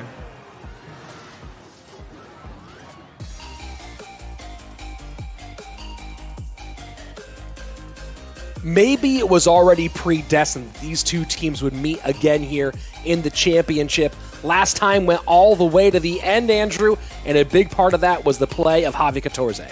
Yeah, Javi Catorce, Morton, Sam, and of course Sergio Ramos coming out today for SK Gaming. And in that 2v2 set, we've got two groups of best friends coming out. Morton and Sam, of course, for SK hanging out in Germany. And on the other side of it, Team Queso's Benny and Kuchi, also best friends, Rich. Yeah, they have been a duo for a long time. 5 seasons together, wearing the blue and yellow. And then, of course, the addition of Imjp for 2020 and Reuben, the top player out of Spain and maybe one of the top 3 players in the world. We'll get some answers, of course, right here today as they face off against SK Gaming, and even more when we go to World Finals and they see what comes out of the East. And here we go. 2 great, long-time standing duos, 2 of maybe the longest working duos overall in the league, Andrew. A lot of smiles here on these 4 gentlemen's faces. You see Benny getting in some stretches. Giant Skeleton going to be off the board for Team Queso. Morton and Sam getting rid of that big guy with the big gloves in the Mega Knight. Let's hop into game number 1 of our CRL West Finals. This is really a fun one, Andrew, and a lot of it comes down, just like we saw beforehand, to the 2v2. Kuchi and Benny, they had a rough 2v2 all year. They were really struggling throughout 2020, and then somehow in playoffs, they have really turned it up and done the most important thing, which is get their team into those World Finals, but they would love to take one more off of the best 2v2 duo in the history of the game. I mean, look, man, they're 6-1 in their last 3 matches out, okay? And if they can take this 2v2 set off of Sam and Morton, I don't know. Up is down, black is white, blue is red. And very similar looks on both sides, Andrew. We haven't seen a ton of Ice Wizard in 2v2, but here we go from both sides of the board. Yeah, looking like we might be seeing Expo at the bottom of our screen here from Morton and Sam. Would not be surprised to see double Expo out, as we have seen it a handful of times this season. Actually not bad in the 2v2 set is the double Expo, especially when matching up against something like a Graveyard. So we'll see just exactly what they'll be playing against here. Yeah, very interesting. I mean, NATO is not banned, which is very rare in 2v2, so maybe that contributes to all the splash damage you're seeing, in particular the Ice Wizards. Valkyrie sets up high to stop the cannon cart from getting across. Log trying to make enough room for it to sneak through, but not going to happen. Cannon cart goes off its wheels at the bridge as we pass the midway point of regulation.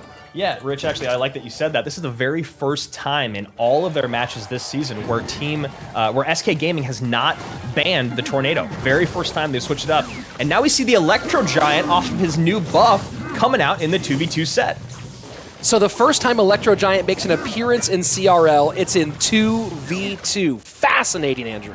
Yeah, expensive card, but maybe looking to provide a lot of utility with that shocking, zapping, whatever you want to call it, the electrocution going on.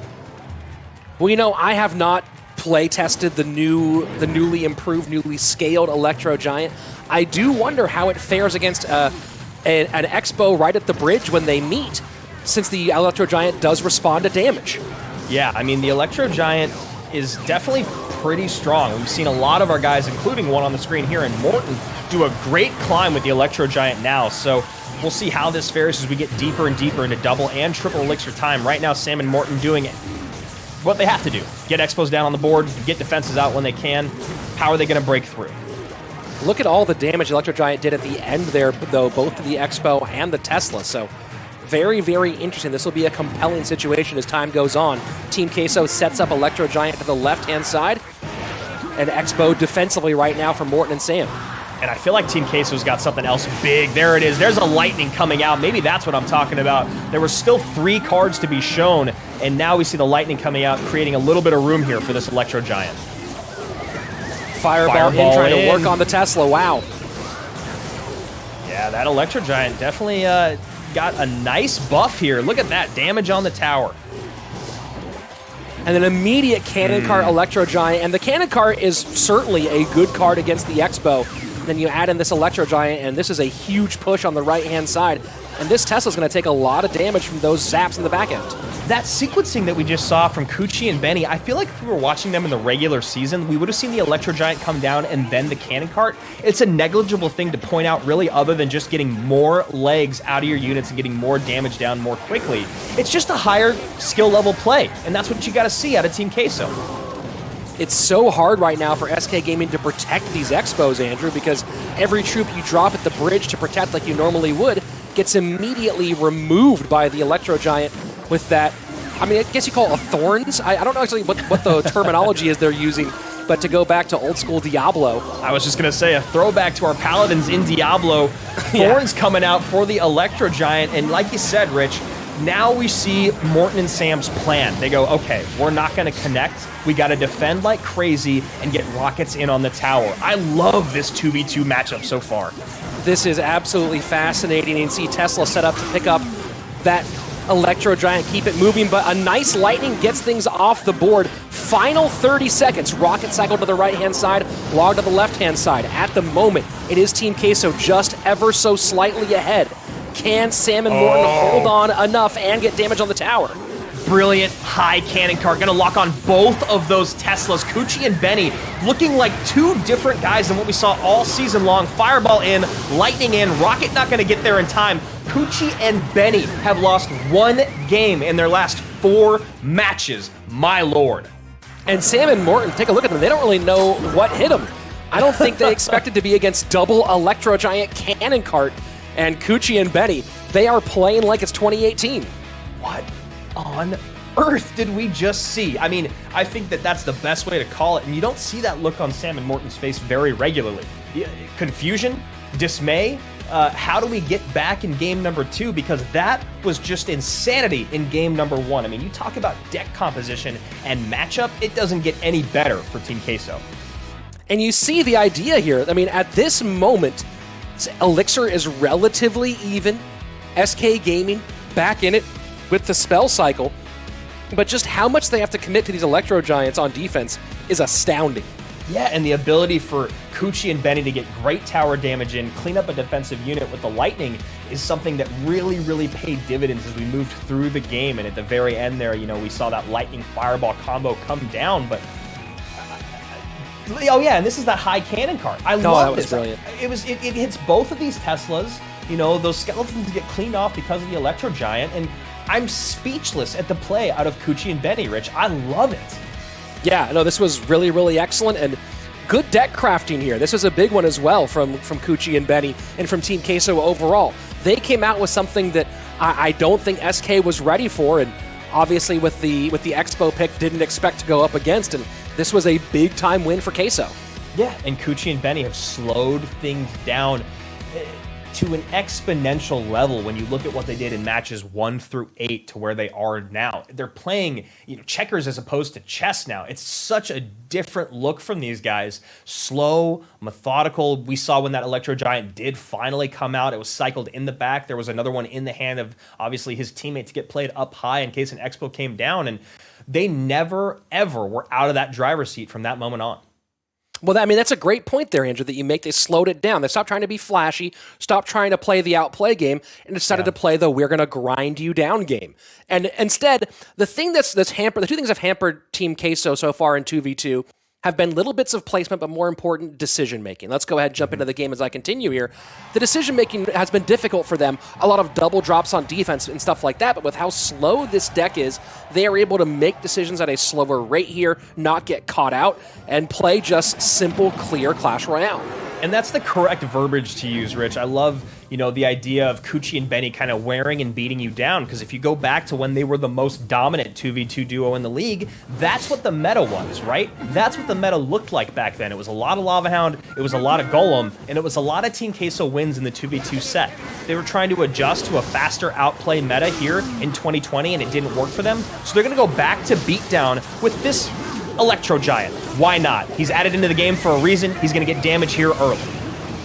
Electro Giant on skates does get deep into enemy territory, put a lot of damage down, and now doubling down in the opposite direction is Sam and Morton.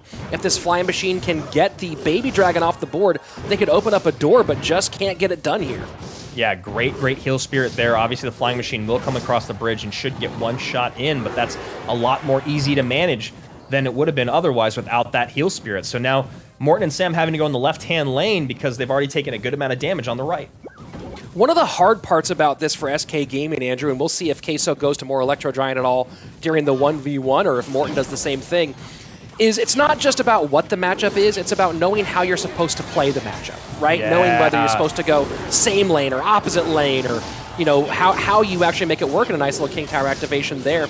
And one thing you're seeing Sam and Morton maybe have to figure out on the fly is, what are we supposed to do against this? Yeah, I think that's a really strong point you make. You practice and practice and practice. You've seen every matchup out there. A card gets buffed, the meta shifts, all of a sudden you're going up against a look you've never seen before. And I think you hit the nail right on the head, Rich. I think this is one of the very few times, in probably their entire careers, where we will see Sam and Morton not know what to do. So you see setting up Lava Hound on the left-hand side as the Electro Giant comes down on the right-hand lane. And you see just the Inferno Dragon is useless against it. It all started in match number 9 for Team Queso. Benny and Reuben in that moment going 2-0 over Space Station. Then it was Benny and Kuchi 2-1 over Cream. 2-0 over Tribe. Now back out 1 game up against SK.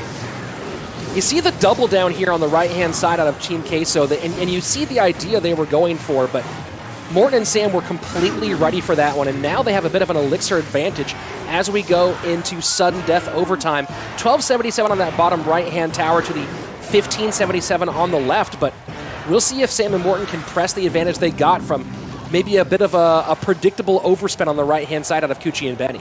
Yeah, and I like what Kuchi and Benny did as you were saying that, Rich. They decided to slow things down, reset. They get the Electro Giant set up in the back now, and they're creating a bigger downhill push while splitting units to help defend on this left-hand side. So Lightning's going to come in, doesn't get on top of that flying machine. However, that Electro Giant zapping is, and we're getting some good damage here from Kuchi and Benny on the bottom right, but Lava Hound top left. Yeah, but the big thing is the right-hand side, Andrew. The defense on the left-hand side is going to hold on, but now the right-hand side getting some good damage from that baby dragon, so Kuchi and Benny now have to watch out for potential counter push in the same lane. Miner goes to that front spot here, and right now Sam and Morton trying to put the pressure on as we're getting very, very close to triple elixir. Yeah, Kuchi and Benny going to do better here in triple elixir because that Electro Giant just moves a bit faster than the Lava Hound. So now we see a great high Lava Hound here with the flying machine in position to help both sides of the board. I love that placement from SK. Fisherman does pull an Archer out of contention, and now that Electro Giant all the way down, Lightning being played on defense, Flying Machine still alive for the moment, and a second Lava Hound down with Inferno behind. This is nothing but trouble right now for Kuchi and Benny. I don't know how they're going to get out of this. You got a second Flying Machine down on the board. All of that behind this Lava Hound, and of course the Miner in the back. Electro Giant for defense, not what you want to see. Cannon Cart nearly connects, but the Barbs do their job. Lightning in, Fireball in, and this should be enough. Arrows take it. Sam and Morton even things up in 2v2. Andrew, this so far is a set for a championship. And this is exactly what you expect out of Sam and Morton at the beginning of the game and in game number 1, getting caught off guard, not knowing what to do, and then you see it happen. The Germans click into gear, they adjust, they adapt, they evolve, and all of a sudden those pushes on the right-hand side started dying on the vine time and time again, and they were learning just how to support those pushes on the left. And the biggest thing for them were those flying machines. Those flying machines were able to get on the board because they were baiting out the Fireball on the opposite side with the Barbs. I was just about to say that, Andrew. The Barb play was so critical here. They knew they'd get enough damage. They knew it was a -1 trade, but they knew the value was that flying machine staying on the board. So great point there, Andrew. And this was a huge one. This was a big advantage. It looked like Kuchi and Benny might run away with this one here in the right-hand lane, but the mid-game adjustments from Sam and Morton, the math being done, and this is what you're talking about, the Fireball, making sure the flying machine can stay on the board. Yeah, and so here we go. High Barb's going to help clean everything up. Flying Machine's still there. Does get cleaned up by this Electro Giant in the zapping. But you look at the Elixir and you look at what's actually on the board. We get Sam and Morton with a good push on the right-hand side. As you were pointing out, Rich, they ended up bringing that tower down almost even to the left-hand side. We can see the evidence of that here. But it's just these great counter pushes that come in from SK Gaming, and that Flying Machine. Again, that Flying Machine hanging out in the back. Another Lava Hound comes down, and you have to pay so much attention to those ceiling fans. Yeah, and then you see so many attempts to deal with it. The Fireball goes to the Barbs, and this was a near steal on the right-hand side by Kuchi and Benny. The Fireball goes to the Barbs, and they're trying to figure out some other way. Lightning can't get to it. This Flying Machine was an absolute nightmare for Team Queso, and once SK figured that out, they did a great job of capitalizing on it. Very nice work, and this is certainly one of the more fun 2v2 sets we've had this season. Oh, definitely. And now we're going to see how Queso wants to adjust in game number 3. I don't think they go back to something quick and fast, but they do need to shift away from Electro Giant, it feels like. Sam and Morton now learning how to manage it. I don't think they come out 3 games in a row. I think Sam and Morton probably run something that is going to be able to deal with it. Maybe even something like a balloon plus giant skeleton type of thing. I feel like the giant skeleton would be a great card to have, obviously, for the cleanup on those pushes, but it's been banned. So how do you do that instead? What do you play instead of a giant skeleton up high? Maybe they get Mega Knight, something to help deal with what's behind the Electro Giant. I would not be surprised to see Team Queso go Lava in game number 3. It's slow, it's beat down. You know, often there's this whole idea of they just played it, maybe I should play it. So if Team Queso went Lava here, wouldn't shock me. Let's see if that's the same thinking that they go with, or if they're trying to stay one step ahead of SK here. So here we go. Mega Knight and Giant Skeleton out of play, which is why these Electro Giants have had so much success. I mean, what do you get up high on top of that? And that's how these bans have really worked in favor of Team Queso. I mean, I guess you could go Mama P.E.K.K.A, but you think about the stun and all that and all the units behind, you don't really want to focus on that single target DPS. So here we go. Game number 3. Kuchi and Benny maybe running Graveyard. Dark Prince on both sides. And Sam and Morton. Yeah, I know. Wow. This is something that they've loved to do in their career, and I'm excited to see how they end up playing this deck. And Kuchi and Benny going right back to the well, Rich. I'm a little surprised out of Team Queso going right back to it one more time. Maybe they just decide, hey, you know what? Let's just practice the heck out of one deck and get it dialed down and run it 3 times and see what happens. A little surprise there, so we'll see if Sam and Morton were able to play catch-up quickly enough and if their copy deck can pay off better than what they just did against them in the last game. I mean, so far we've already seen a little bit smarter decision-making here out of Sam and Morton. That's why they have damage on that tower. You know, we saw that great high cannon card to help clean up the defensive units in the Goblin Cage and, of course, whatever else was dropped down. And now we see a Baby Dragon plus an Electro Giant connecting early on. That's a lot of damage early there. 1,000 HP plus taken out of the right-hand side for Team Queso. Good counter push building, though. Electro Giant, Lumberjack, Baby Dragon, Heal Spirit behind. Yeah, a lot of lightning value coming in here for SK Gaming. That's going to be an easy push to die on the Vine, and I don't think they're going to double down. I think they're just going to... Oh, they do. They decide to get this Mega Minion down to help that Baby Dragon off the board and turn this counter push into something a little bit more threatening. I think that one of the things that SK wants to do here is maybe, even with the slow game, press the pace a little bit more, especially when they get advantages, and force Kuchi and Benny to make some decisions. Right there, you see the Ice Wiz getting ahead of the Electro Giant. You see the Dark Prince come out early. I think they want to disrupt the planning of Kuchi and Benny. Yeah, and it's been working out so far, already getting units out of sequence here, and a very, very high Goblin Cage. Surprised to see that out of them again, but feeling a little more comfortable because they see that Cannon Cart already cycled down low. And NATO's both directions. NATO Fireball for Team Queso cleans a lot out, but Sam and Morton pretty easily kill that right at the bridge. I don't hate the NATO Fireball. They didn't get a ton out of it, but it wasn't a bad decision. Maybe the Peanut Gallery there disagreeing with the disappointed Goblin, so we'll see as time goes on.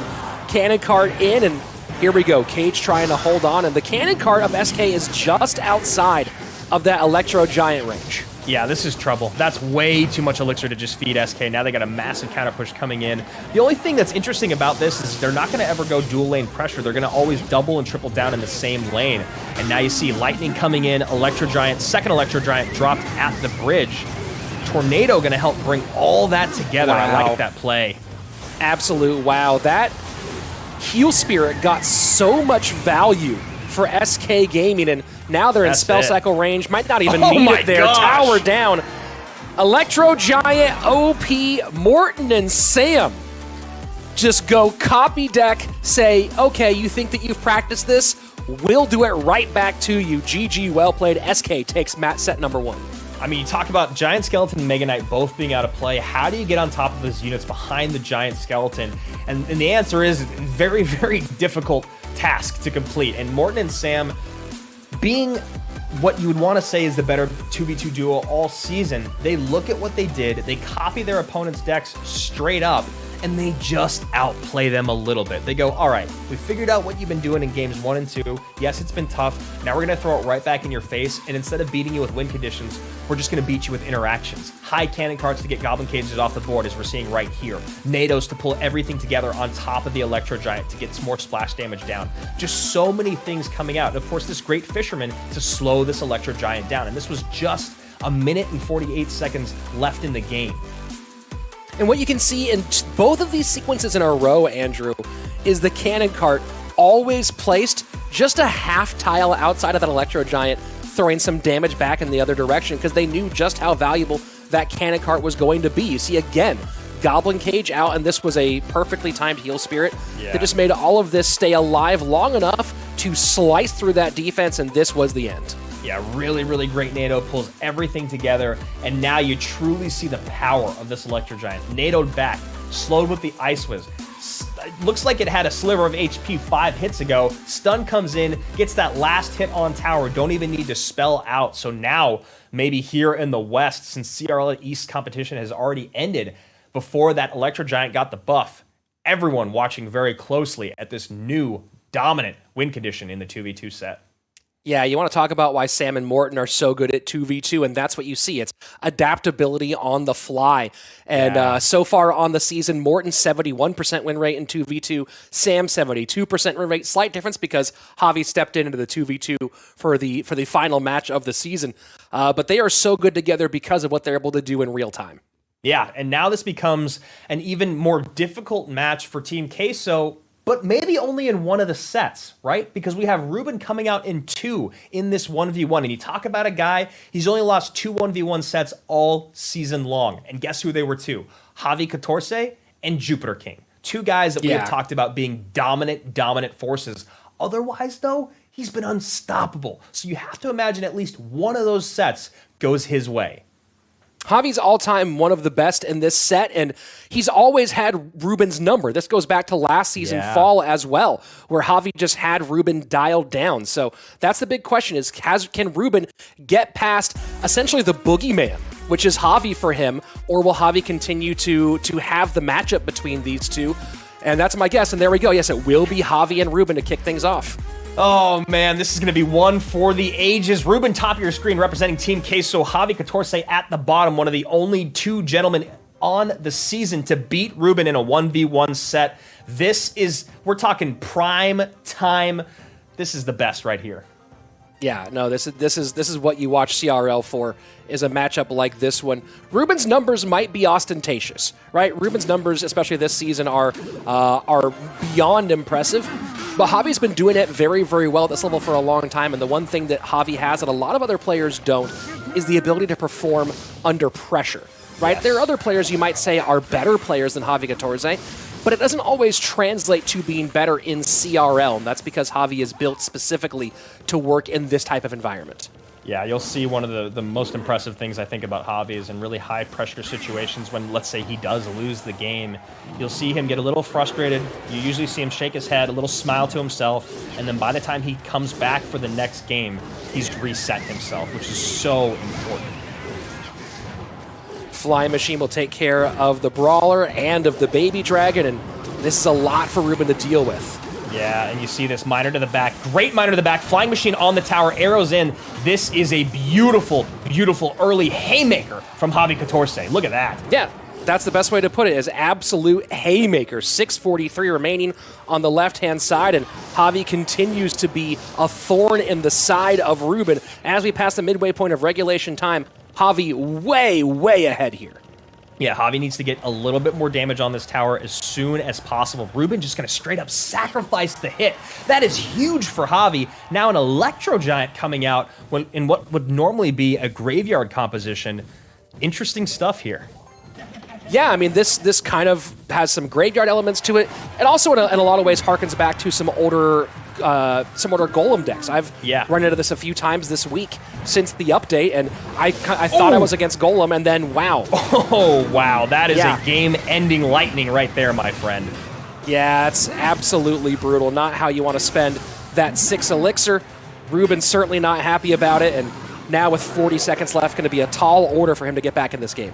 Yeah, really, really tough here. You know he's going to go right back on offense, but you look at the defense on the other side of it. That Lava Hound is going to get to tower most likely. The Ice Wizard and Baby Dragon will do work, but not going to be a ton of damage. Great defensive miner to eat up that charge. And you look at the placement, look at the NATO out of Reuben. This is interesting. You see the placement of those Skeleton Dragons outside of the range of the Electro Giants' shoot back. I don't know. I got to look up what they actually call it now. I don't know what they actually call it. The stun, the zap, whatever you like to call it. Thorns. I like the thorns. The thorns, right? Thorns is old school. And you see the NATO being used to pull those Skeleton Dragons in. So nice placement by Javi to force that extra 3 elixir. Yeah, and this has got to be a frustrating thing for Javi as well, you know. I mean, excuse me, for Reuben as well. Just not ever able to take this guy down. And Javi made that look easy against, like you said, maybe the best in the world right now. Yeah. Again, someone actually came into my stream the other day and said that he thinks that we were hyping Javi up too much. And we just went piece by piece through what he's done over his career, through where he is in the overall career rankings and career stats for this game. And, you know, you talk about King of the Hill, where he's one of only 2 players with 6 King of the Hill sweeps. You talk about 1v1 sets, where he has more 1v1 set victories than anybody in the league. You know, you talk about all these different pieces. This guy's experienced, he's talented, and most importantly, as we've said many times today, he is great under pressure. And I just want to throw in one more little cherry on top, dude. He's unpredictable. The decks that he has the ability to play, no matter the archetype, no matter the meta, no matter anything, Javi can bust out any deck and you don't know how to deal with it. Whether it's Minor Wall Breakers, whether it's Lava Hound, whether it's some sort of bridge spam, this guy can play it all. I'll say this. I think that Reuben is probably a better player than Javi Catorce. But the other thing about this thing is that styles make fights. And there is something about Javi that Reuben has struggled so hard to figure out. And whether it's that Reuben gets inside of his head from a matchup perspective and gets a really, really good read on what he thinks Reuben's going to do, whether it's just something that Reuben gets nervous about Javi because of the losses he's had in the past, there's something about Javi that Reuben can't figure out, even though he is, by most measurements, the quote-unquote better player. Well, it's interesting when you look at the guys that Reuben's lost to this season, right? It's only been 2, and it's Javi and Jupiter King. And they don't have, let's say they're not the exact same play styles, but the one thing that those guys have very, very similar in play style is they're incredibly patient, and they never really overcommit. That's the one thing that those guys both don't really do. And if you're going to overcommit against Reuben, he will always punish you. And that's what it seems like everyone else does. Javi and Jupiter, whatever it is about them, they just let Reuben come to them, as everyone else trying to go out there and get a hit early on Reuben. And I think that's maybe the difference. It might be that they don't blink under the lights, right? So many players look at Reuben and they go, oh my gosh, I'm playing against Reuben. I better get some damage in. And Javi and Jupiter just look at him and go, yeah, I'm playing against Reuben. I'll play Clash Royale, and it should go pretty well. So right now we see the evidence thus far. Javi with the advantage in our first 1v1 set. Let's jump into game number 2. Looking a lot like our first match already. Red picking up game number 1, and then all going the other way. Yeah, we've had days like that for sure. A little cycle to start things out. Barb Hut for Reuben. Curious that Team Queso has gone to Electro Giant in 4 games in a row today. Yeah, that's a really valid point you make there, and maybe thinking that switching it up from 2v2 to 1v1 would maybe throw their opponents off guard. But yeah, I'm definitely surprised to see that much love given to the Electro Giant today. And maybe Javi just going with the copy deck here, so just gonna we'll say see the if same that's a thing. story. Yeah, I think it probably will be. I mean, that is a move of SK, and that lightning coming out makes me think yes. Spears low to work on the brawler. Let's see if Javi puts something in front of this Ice Wizard. Barb Barrel to clean things up, and just a little bit to force out that log as a response. Gonna get some chip here with the Ice Wizard on the left-hand side, and we see an aggressive Royal Giant here. Nice play, but resets on the Goblin Hut. Great plays here from Javi Catorce, man. That was brilliant. Wow, yeah, you really thought that was going to be a pull on the Dark Prince. Goblin Cage completely perfectly picks it up, and the whole idea that Reuben was building there disrupted by just a tile. Then he gets a Goblin Brawler hit and 2 Ice Wizard shots in. This is brilliant. This is exactly how everyone wishes they could play Clash Royale. Well, it's not just brilliant on its own, but it's who you're doing it against, right? Yes. Reuben, 8.6K player, arguably the top 3 in the world, and someone could say number 1 in the world, depending on how you want to evaluate it. And what he's done competitively throughout his career is nothing short of astounding. Nice bit of damage there from Reuben as we're talking about it. Individual number 1 finishes, 3-time Orange Cup winner, 2-time Moreno Cup winner, Bren Chong's special edition or the summer edition, Gamer G Game June, like so many different individual awards, and he's carried so many teams.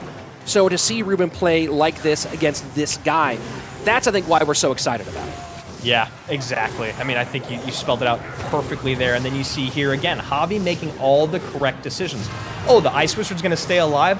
Let's get that Baby Dragon down up high then and help out take this Barb Hut off the board. Let's make our opponent spend more and more on defense, but out of sequence. These units aren't where he wants them to be. He's just defending for his life right now.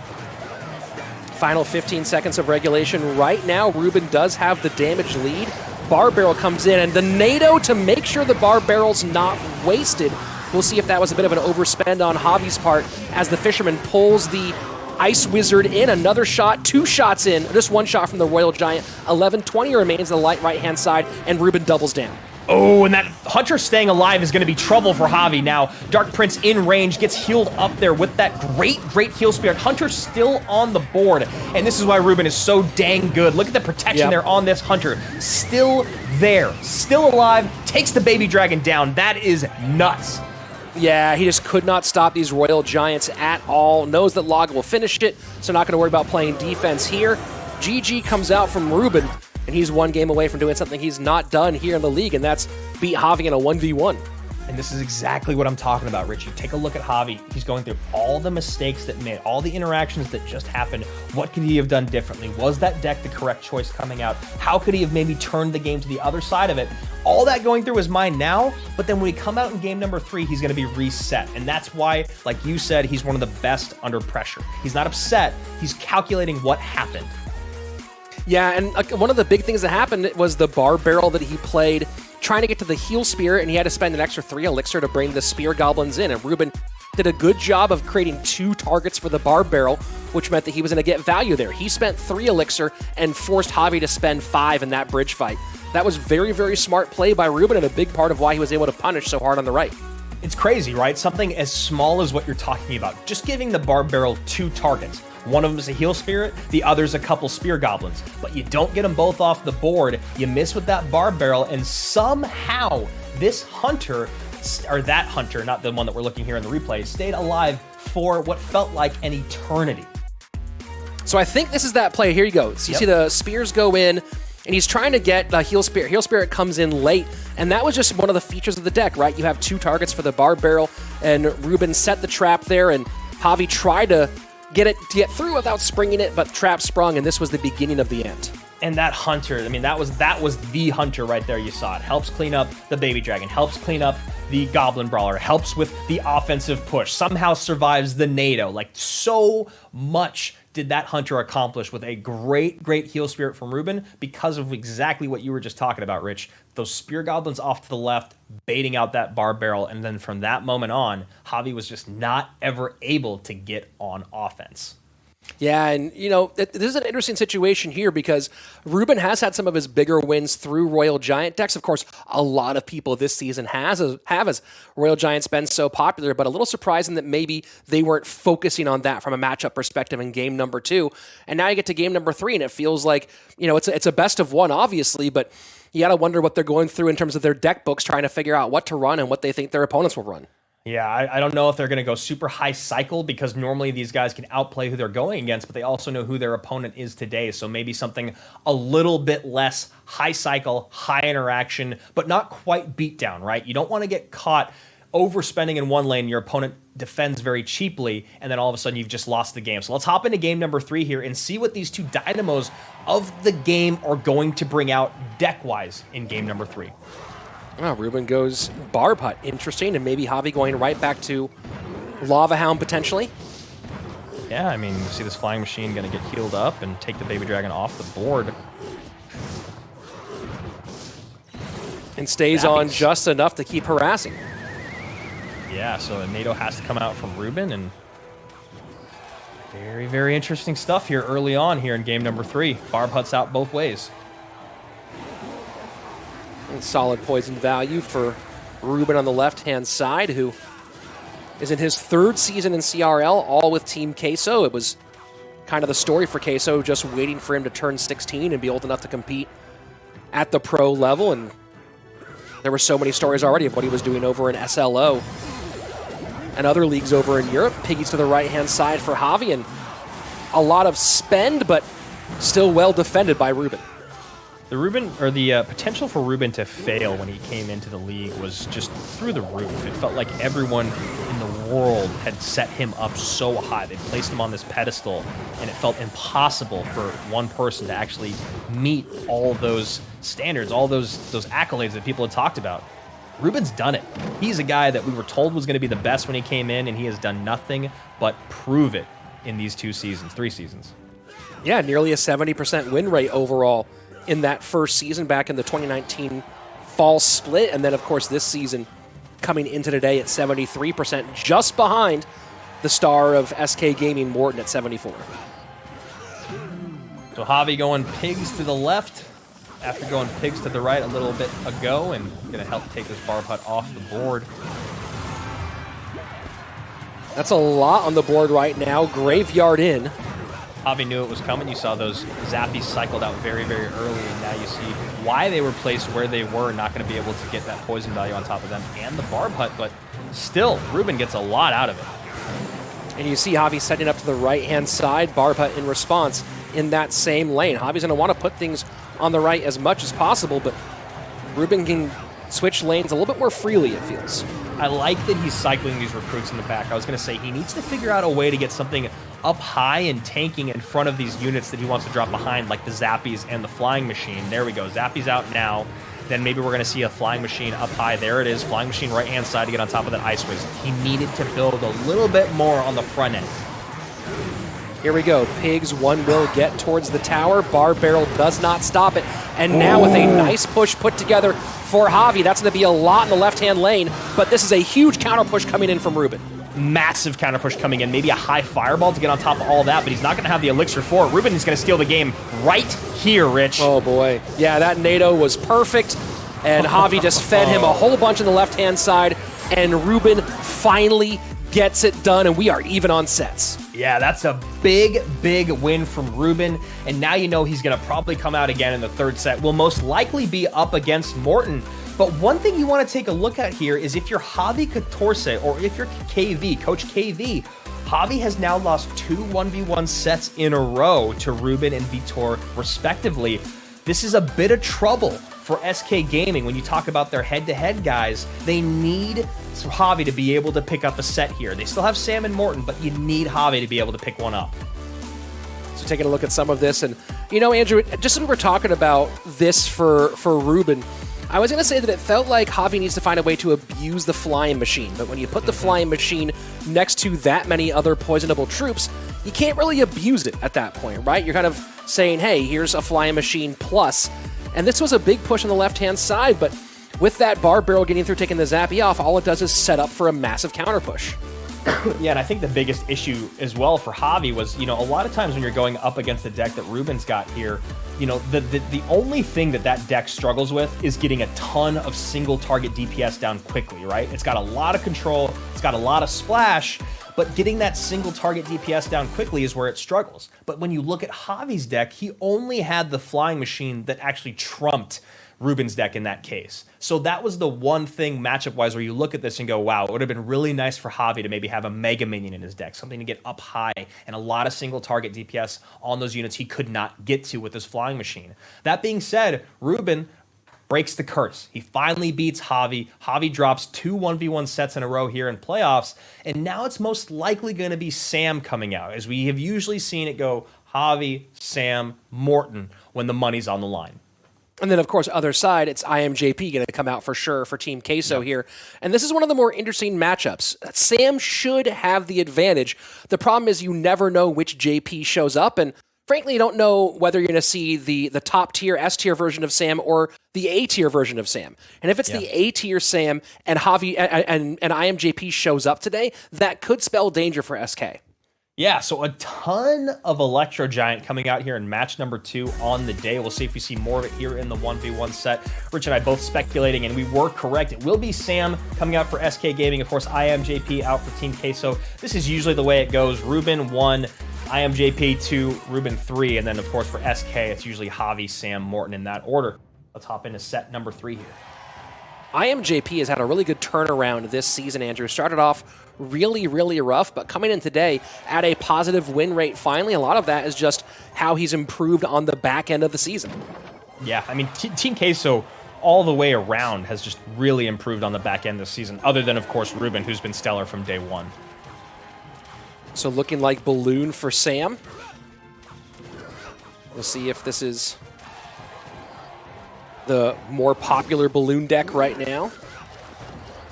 It's interesting to see how much Royal Recruits and Balloon have gone together as of late. Yeah, it's just so hard to get the single target DPS on that Balloon when you've got so many guys to focus on up front. You know, before with Balloon decks, you could just deal with the tank at the bridge, but these Royal Recruits make it a lot more difficult.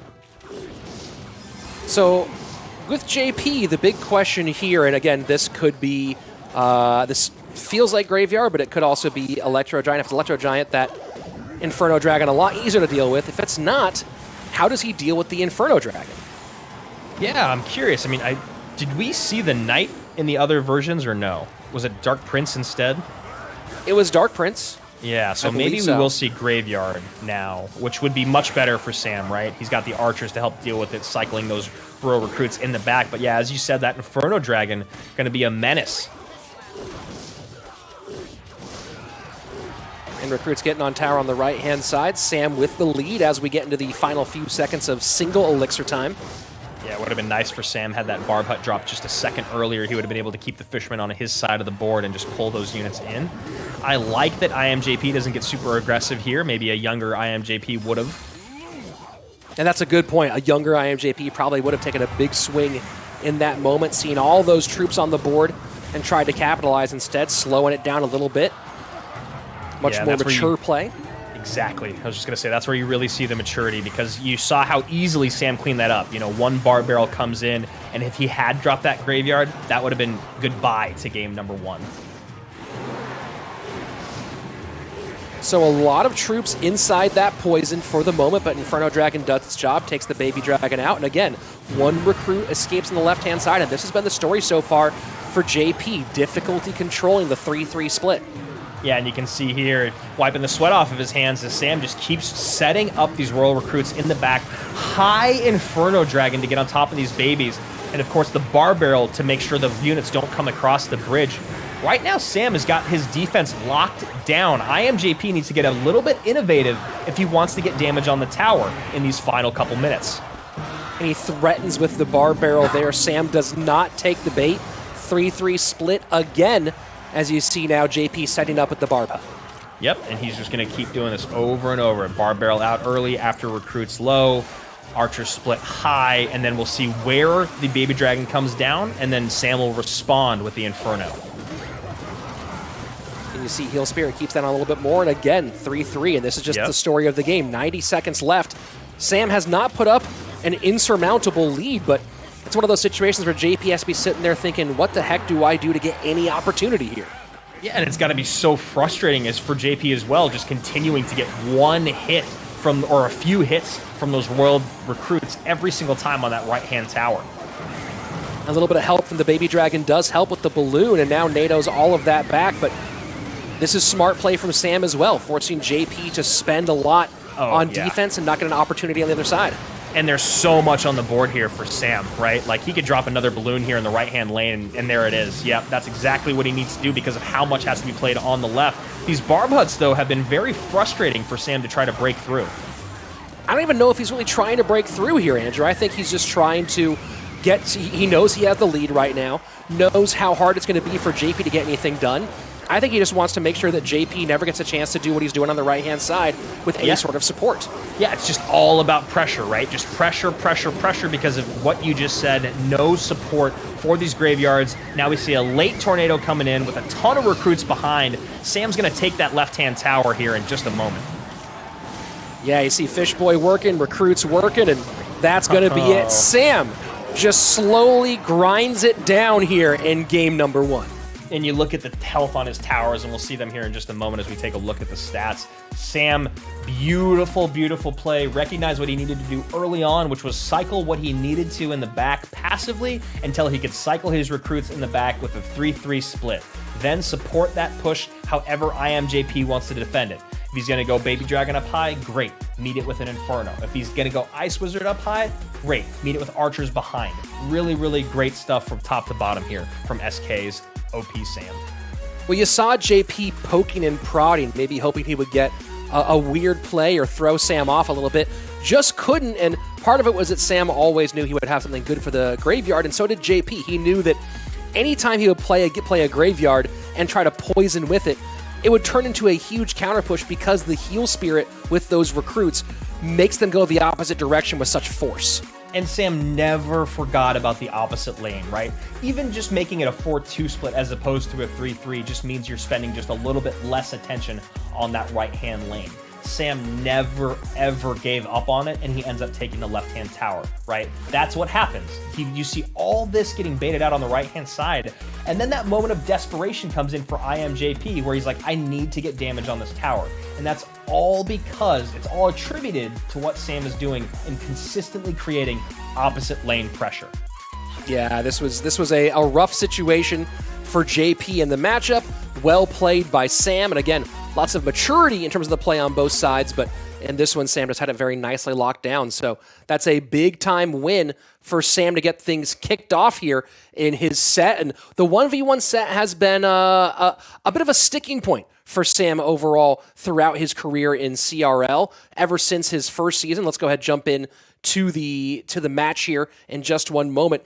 His first season, solid 1v1 play. His third season, solid 1v1 play. But he's never been able to put it together in playoffs until this year, and finally, he's feeling really good about it. Yeah, and when you have someone like you know, your 1v1 stunner and Javi Catorce for some reason not being able to get it together here in these 2 sets, that's okay. That's why you have the team of SK Gaming. That's why you've got all these guys that can put in the work. So even though Javi might not be on his A game today, someone like Sam can step up.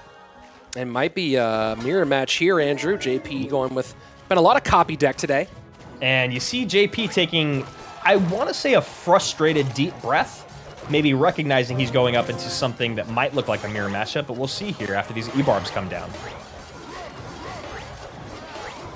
Yeah, Elite Barbarians split to each side, and I don't think this one on the right will get anything. Barb Barrel, make sure that doesn't happen.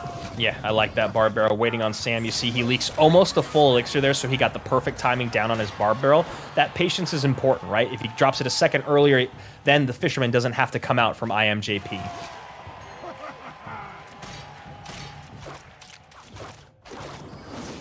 Inferno Dragon set up deep from JP as Sam goes for the 3-3 split. We're passing the midway point of regulation time here, and so far, no significant damage either way. Maybe a bit of an expected result from a mirror match in its first 2 minutes. Imjp feeling like he woke up from a nightmare and then just went right back to sleep and fell right back into it. Royal Recruit split in the back time and time again. Inferno Dragon up high to support where he needs. However, this time, Imjp's ready with a great Hunter. And that Hunter could be a difference maker in here. You see it's his turn to go balloon to the opposite lane with a heal spirit behind. And no last-second snowball coming out from Imjp because he recognized the damage is going to come in. Sam gets those arrows in late, very late. Yeah, those arrows certainly, you take a look at the targets on JP's side, and you wonder where those arrows are going to go. You know, they can work on the recruits a bit for shields potentially, but might be a rough card for Sam to find a place for in this matchup. You know what I'm wondering about is how is Sam going to deal with these elite barbarians? This is, again, the type of thing that we saw from, I believe it was Game 3 with Javi, where you just did not have a ton of DPS to get down on the board. Right now, Imjp has the DPS battle in spades when you talk about the Hunter and the E-Barbs. Wow. And that balloon still connects. Huge connection, although Sam has a lot on the board right now and goes with a balloon of his own.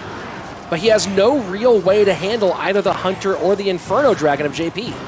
And Snowball comes in last second. Great last second Snowball. Inferno Dragon going to turn around and get on top of that Fisherman. Right now, Sam is in a bit of trouble. Here we are, sudden death overtime. 3:46 left-hand lane to 11:11. JP in control at the moment, and with, in general, better responses. Yeah, for sure. Just way better responses. You see this high Ice Spirit going to come and get on top of that balloon, but once again, there's that Hunter right in the grill of the balloon. Death damage is going to come in, but it's not going to be enough when JP's in this big of a lead. That heal spirit a little bit too high, though, doesn't end up helping, and now here's the big question, is what does Sam do about these elite barbarians? Recruits come down, start cleaning things up as Fisherman is pulling the archers out of the way, and the question now is there any way that Sam stops this balloon with the snowball as well? I don't know. Great body block from the Inferno. Archers, arrows come in last second. That was really nicely played by JP. He knew there was only one response that could come out, and it was that Inferno Dragon. You get those great last second snowball. Arrows come in, not enough damage. Sam drops game number 2. Yeah, JP was so sharp in this one, and you see that, you heard the little groan from me. I was really excited to see this one go all the way down to the wire because of the way these guys were playing. JP, though, wasn't about to let that happen. Experienced some adversity in the second phase of the game and said, we are not going all the way into that triple elixir period where anything really could happen. Great play by JP not to play that snowball on defense, knowing he needed it to break through on offense, and a clean win here to send us to the third. Well, it's an interesting conversation when you talk about deck building. You know, yesterday I was trying to build a new mortar deck, and I was deciding, do I want to put in the Inferno Dragon? Do I want to put in the Musketeer? Do I want to put in the Hunter? And I ended up going with the Hunter because he's just been so popular right now, and a big part of it is what we saw here and what we saw at the very end of the game. The Inferno Dragon is great, but the problem is it can be completely reset, and its damage gets completely negligible by just the snowball. Yes, that can happen to the Hunter as well, but the thing is the Hunter doesn't need to reset and re-sizzle. It just has to reset, reload, and shoot. right? So that becomes the issue for Sam late in the game. You get a great snowball in that hits the archers and the Inferno Dragon, all of a sudden you have 0 to defend against that balloon. Well, and that's why you see so many decks that run Balloon also run Snowball, is just how well those two cards work together. You'll see it again here from JP. Just easily able to take care of the Inferno Dragon, and Sam didn't have a similar thing to do on the other side of the board, right? We're pretty close in damage at this stage, but Sam had no real way to say, let me slide this past your Inferno, let me sneak this past your Hunter. Yep. No way to get there, no way to do anything about it. Arrows aren't going to help that significantly, and that's again why Balloon and Snowball just work so perfectly together. Yeah, and in that case, if Sam had the Hunter instead of the Inferno Dragon, he wouldn't have had to play the Hunter as high as the Inferno was. That Snowball would have come in a little bit sooner, and that Hunter probably would have taken that Balloon off the board for only death damage. So that's where you see the difference in the 4 elixir spent. Yes, that Sizzle's great, but that Hunter being able to get back on defense or offense after a Snowball is imperative in moments like that. We all saw it coming. We all knew it was going to be Balloon at the bridge, Inferno Dragon to meet, late Snowball, game to Imjp. Very well done by Team Queso. Let's jump into game number 3, a very important, the swing set here. Yeah. The winner of this one will give the match set advantage as we go into what we assume is going to be Morton and Reuben. Yeah, this is a very, very big match for these guys. Sam usually a little bit cooler under pressure, but Imjp leaned on a bit more in head-to-head situations. And Piggy's out for Sam. And wow. You don't often see 3 pigs get pulled to the King Tower, and that's that knight pushing them over a bit with that weight. Yeah, it looked like JP already knew exactly what was going to happen with that interaction. Doesn't even blink, lets the knight go down the lane. Not going to leak any elixir anymore. Barb Hut down. JP back to Graveyard, and the 6-man again for OP Sam. Yeah, Sam clearly a big fan of the Royal Recruits.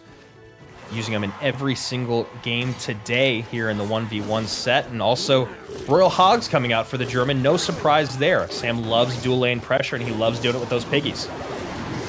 Well, again, we're seeing a lot of what JP did the last time he ran Graveyard against Recruits, which is try to get as much poison value at the bridge. We'll see if Sam puts a lot there to be hit. Magic Archer now for OP Sam.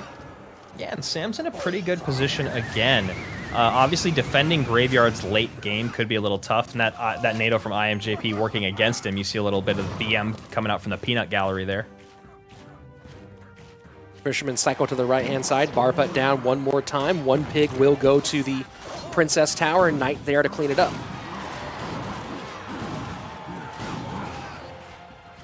You know, so with King Tower activation... Oh, go ahead, Andrew. I was just going to say, the one luxury Sam has with these cards is you can see there's a lot of cards that have either splash, spray damage, or high attack rates in this cannon card. Nice chunk of damage there for JP on the left-hand side, able to take the lead and stick that cannon cart deep in enemy territory, so won't be able to set up a counter push is Sam. Yeah, really, Cycles his nice Magic Archer, knowing poison's out of cycle.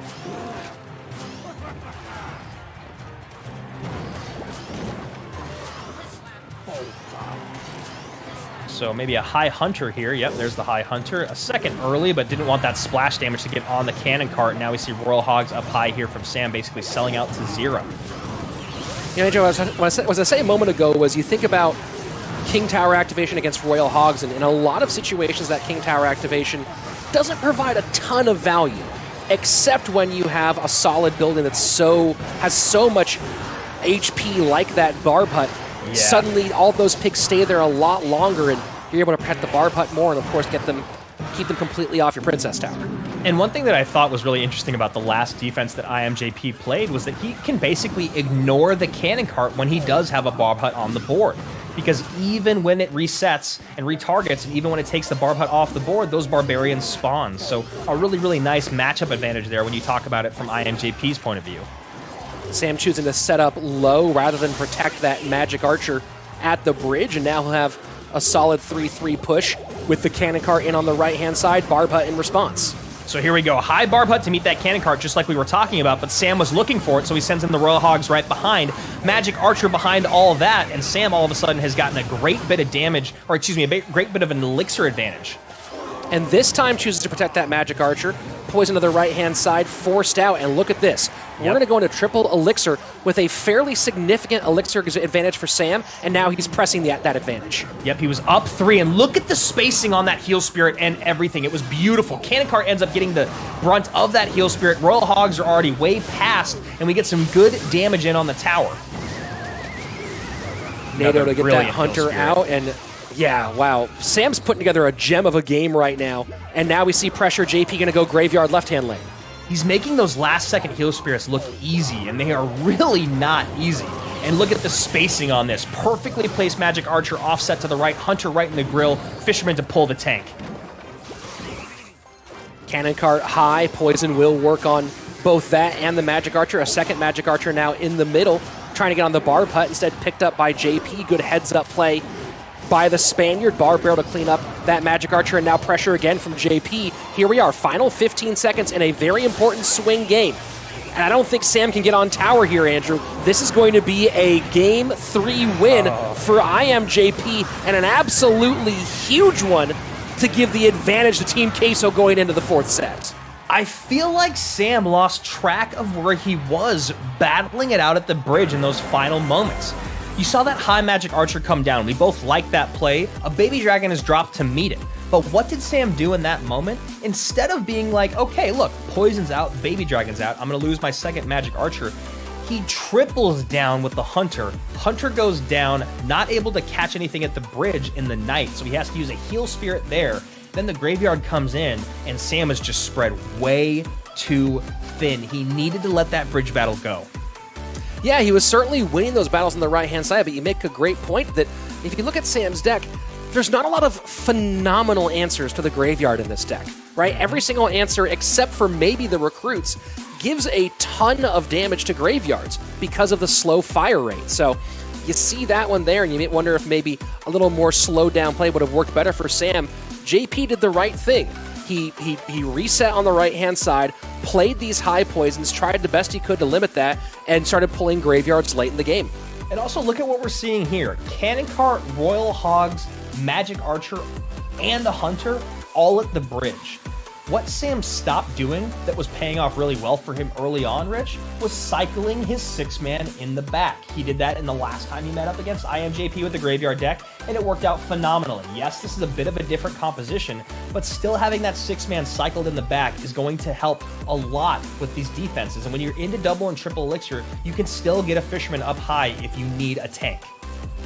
So here we go into the 4th set, where we're expecting it to be Morton and Reuben for this one. And this is compelling stuff, Andrew. Team Queso with a chance to win their 2nd championship if Reuben can, on double duty once again, get the big-time lift and beat Morton. And once again, and it happens so many times, Morton is put in that situation where he has to clutch things up for SK. I mean, this is, if you look, there's been a good amount of tier lists coming out over the last couple weeks of CRL pros made by other CRL pros, other content creators, or just people in the space. 2 of the S+ tier guys, 100% of the time, are about to duke it out in this 1v1 set. Morton and Reuben are always at the top of these, usually joined by RF. But if you talk about a straight-up 1v1 matchup, this is one of the best out there. Javi, it seemed like, had Reuben's number for a while. Reuben ends up taking that first set. So here we go. S+ versus S+. This is going to be a 1v1 for the ages. Yeah, I am so excited for this one, Andrew. Reuben top of your screen, Morton at the bottom, and Reuben opens up Barb Hut, Morton throws Spear Goblins right into it. Yeah, Morton going to go with Mortar here, and Barb Hut, not usually something you love to see, especially because already, I believe, because of we're seeing the Spear Goblins, Morton is not going to be rocking the triple spell Mortar deck. We're going to be more traditional Mortar bait, I believe. You see Fireball there to get the tower damage and Mortar out of the way. Well, actually, the Spear Goblins are in that deck, but now Cannon Cart in there, definitely not going to happen. And Spears for Reuben as well. And that's a nice Barb Barrel there, designed to protect the Cannon Cart. Everything right now trying to just keep the Cannon Cart on its wheels and out of enemy territory before it wants to be there. And if he can keep it on, not going to happen here. Reuben, good control, but look at this. Morton going with the mortar right behind that cannon. Royal Giant immediately in response. Yeah, I like the high mortar there behind the cannon cart, so his opponent wasn't able to defend up on the front end, but he did have that Royal Giant in there, and that Royal Giant really going to pay off. RG Nice not getting through here. Yeah, very, very nice protection, Andrew. Shocked that Hunter was not pulled. Really great stuff here from Morton, and he's going to get some splash damage on the tower. Hunter going to get another full shot in. That's one of the higher level first 90 seconds we have seen all year, Andrew, and what else would you expect from these two guys? Yeah, I love it. You see Morton going hyper aggressive behind that cannon cart. Really cool interaction when you think about cannon cart coming off of the wheels and then being that tank up front for your mortar. That way your opponent can't drop something like an Inferno, Tesla, Musketeer up high, but he did have that Royal Giant. And Bar Barrel does get to all three of them in the end. Cannon cart goes on the tower, though. Absolutely huge turn here for Morton. And it was getting tanked by the Knight, or tanked for by the Knight. That was a huge, huge play, as you just said, and a massive mistake by Reuben. Fisherman, man. Fisherman will do that to you over and over again. Bar Barrel should be back here fairly soon. Instead chooses to poison out. The Heal Spirit does go down before helping. And now this is going to pull the Royal Giant backwards for a second. Yep, I love that you were ready for it, man. That's a great play there. Just provides a little bit more cushion here on defense. Now maybe, that's a good Heal Spirit. Yeah, it's a great Heal Spirit. And Morton feels the damage of that Heal Spirit coming in. Not enough elixir to deal with things on the back end, and Cannon Cart just has to come down for a straight-up face-to-face battle with that Royal Giant going to town on the tower. Once again, give it a round. Yep. Just that little extra split second there might be enough to save one shot. Mortar high, trying to get target on the left-hand side. Fisherman down low to pick it up once it switches off the Hunter. Now, I like that you said save a shot, Rich, because it's not saving a shot on the tower. It ended up saving a shot on the mortar there, which, again, makes it so Reuben has to split these spears to the right, Fisherman to the left, Heal Spirit going off to the right, just a little bit out of sorts there. And Graveyard in with poison. High mortar here. No, just going to go straight damage to defend. 640 remains left-hand side for Reuben, 1081 on the left-hand side for Morton. Morton is known for going Graveyard in really high-pressure situations. This being certainly one of them. Yeah, no need for mortar here. Now Morton can actually get the mortar down on offense if he wants. Or instead, I think he's going to go Graveyard. Yep, there's the Graveyard. Cannon Cart healthy enough. Reuben in trouble. Yeah, and Reuben knows how much trouble he's in. Gives the wow, gives the well played. Morton with a gem here when his back's to the wall. I mean, this is exactly what you expect out of this guy here from SK Gaming. He has truly proven time and time again that he is just the guy that you want at the end of any set. King of the Hill, 1v1, 2v2. He's the only person I think that we can say about that in the entire league. Gun to your head, $1 million on the line. He is always going to be in your lineup. Yeah, he really is phenomenal. And again, the way he put these together to deal with the Royal Giant, right? He has lots of good single target DPS, lots of ways to control the Royal Giant, but the use of the Cannon Cart and the mortar together to get those little bits of control were really, really pretty. And just to kind of focus a little bit more on just the Cannon Cart, the ability that he had to cycle it in the back early on, so that by the time it got up to the bridge, not only would it stop that Royal Giant for just a second, but he would usually be able to get a second one down if he wanted. And that is something that is really, really tough to deal with. I mean, you look at what he has right here. You've got two tanks up front, one of them ranged, one of them melee, and of course the mortar way back behind. And this is just a great, great pull from that Fisherman working in Morton's favor. And here you go. Royal Giant going the opposite direction, turns back for a second. And look at all this. This really feels like it should do a whole lot more than it does. But the Knight just beefy enough to hold focus up there. The Heal Spirit gets in, and this is going to be a significant chunk of damage, but you see the Cannon Cart set up, and this is able to set up what our next sequence is going to be. Yeah, so many things had to go right for Reuben on that last sequence for him to just get that bit of damage in. That heal spirit was the definition of perfect. That heal spirit doesn't come in. We don't even see this game as close as it is. And then you see here, Morton just defending brilliantly, doesn't even have to use the mortar, decides to go back on offense with the graveyard instead. Cannon card in, you see the wow come out here from Reuben because he just can't believe how far back in Elixir he is. Well, this was a great choice out of SK Gaming. We talked about that during the match between Javi and Reuben, which is how much Reuben has gone to Royal Giant this season, how often Royal Giant has been the big winning deck for him, no matter what the construction is. And you see Morton go with so much of that single target DPS, so many ways to get it off the board quickly. Worked out beautifully for him. Yeah, and what's so cool about the deck that Morton chose is it really shines against Royal Giant because you have all these abilities and ways to defend, but then of course you're gonna get a counter push when you defend Royal Giant. So not only do you have a building to keep it at bay when you need it, but your counter pushes get to turn into graveyard counter pushes, which is why that deck is so good, but also why you have to be so patient with it. Double bait with Skarmy for Morton. All right, sign me up. This just feels like a good set for SK's Morton right now. I like the decks that he's coming out with. I like the way he's playing. It feels like he is feeling himself.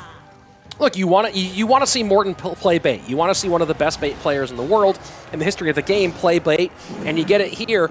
And you get it here with, I wish I had numbers on this somewhere, with what has to be maybe the 7th time, maybe 5th time Skeleton Army has been played at all in CRL. Yeah, yeah, exactly. And you see that. Look at that. Late Goblin Barrel off to the back, knowing that his opponent has a snowball. So his opponent now he's already in Reuben's head. That's the second barrel he throws. It goes back to the right, and the snowball misses it. Now Reuben can't throw the snowball directly on top of the Princess Tower comfortably. Gotta wonder what Morton's got going on from a spell perspective here, though, because Reuben looking like he is going to balloon, most likely, and if that's the case, how does Morton deal with that? Yeah, we're thinking maybe Fireball plus good Dark Goblin Bridge, but you make a really, really good point. Going to be tough for him to get focus on those. And you see Reuben doesn't have a lot of small spell answers, so kind of has to let that Skeleton Barrel do some work on the left-hand side so that he has the Snowball available on the right-hand side. And some of the Skeleton Army gets on tower for damage. Yeah, that's crazy. And there you go. High aggressive Dark Goblin from Morton. I love it. Going to get 4 shots in. Princess going to be cycled in the back. I mean, this is the log bait master putting on a clinic thus far. 897 to basically 2 perfectly healthy towers. Now we see the bomb tower come out. Yeah, bomb tower come out. Skeleton Army for some protection on the bomb tower against those recruits. Dark Goblin trying to work the best that it can. And this balloon will get death damage, but won't get damage on tower directly. It's such a treat when you see the best play their best. Yeah, it really is. And look at this log here to protect that princess. Wow. Oh, look at that, man. 302 remaining. Morton just firmly in the driver's seat. 20 seconds left. He has got this wrapped away. 104, 5 HP log. SK, Western Champions, feeling like it. Well, we're definitely going to go ahead and see a King of the Hill set here, folks, and that's the thing you wanted to see. These 2 squads going all the way to the 5th and final.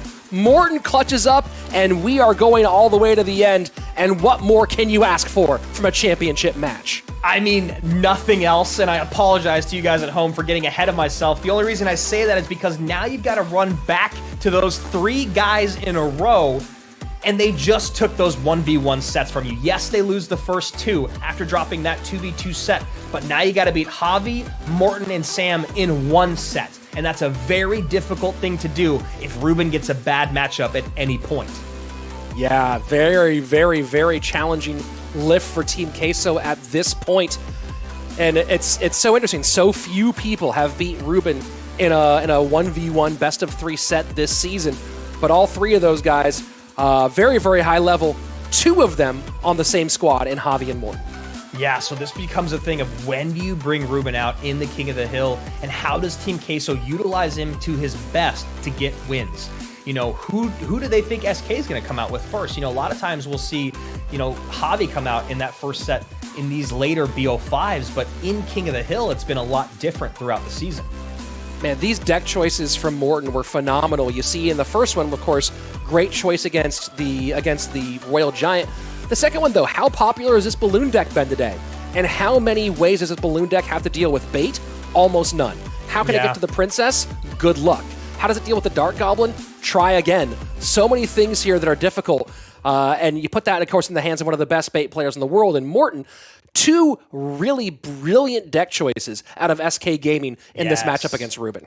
Yeah, I mean, in that moment, we had two princesses, a Dark Goblin, a bomb tower, and a bomb tower bomb, all focusing on that one balloon. So the one thing with SK Gaming is they've always changed up who comes out first. It's been Sam a lot, it's been Javi a lot, but then when it talks about that closing spot, it's been Morton closing things out time and time again. So this is going to be all about Team Queso getting Reuben going early. Yeah, and that's a huge one. You know, Team Queso, this is where the weakness begins to arrive here in King of the Hill, where if Reuben doesn't pop off, or if JP can get one, you have a really, really good shot. If you can get two, you're in phenomenal place.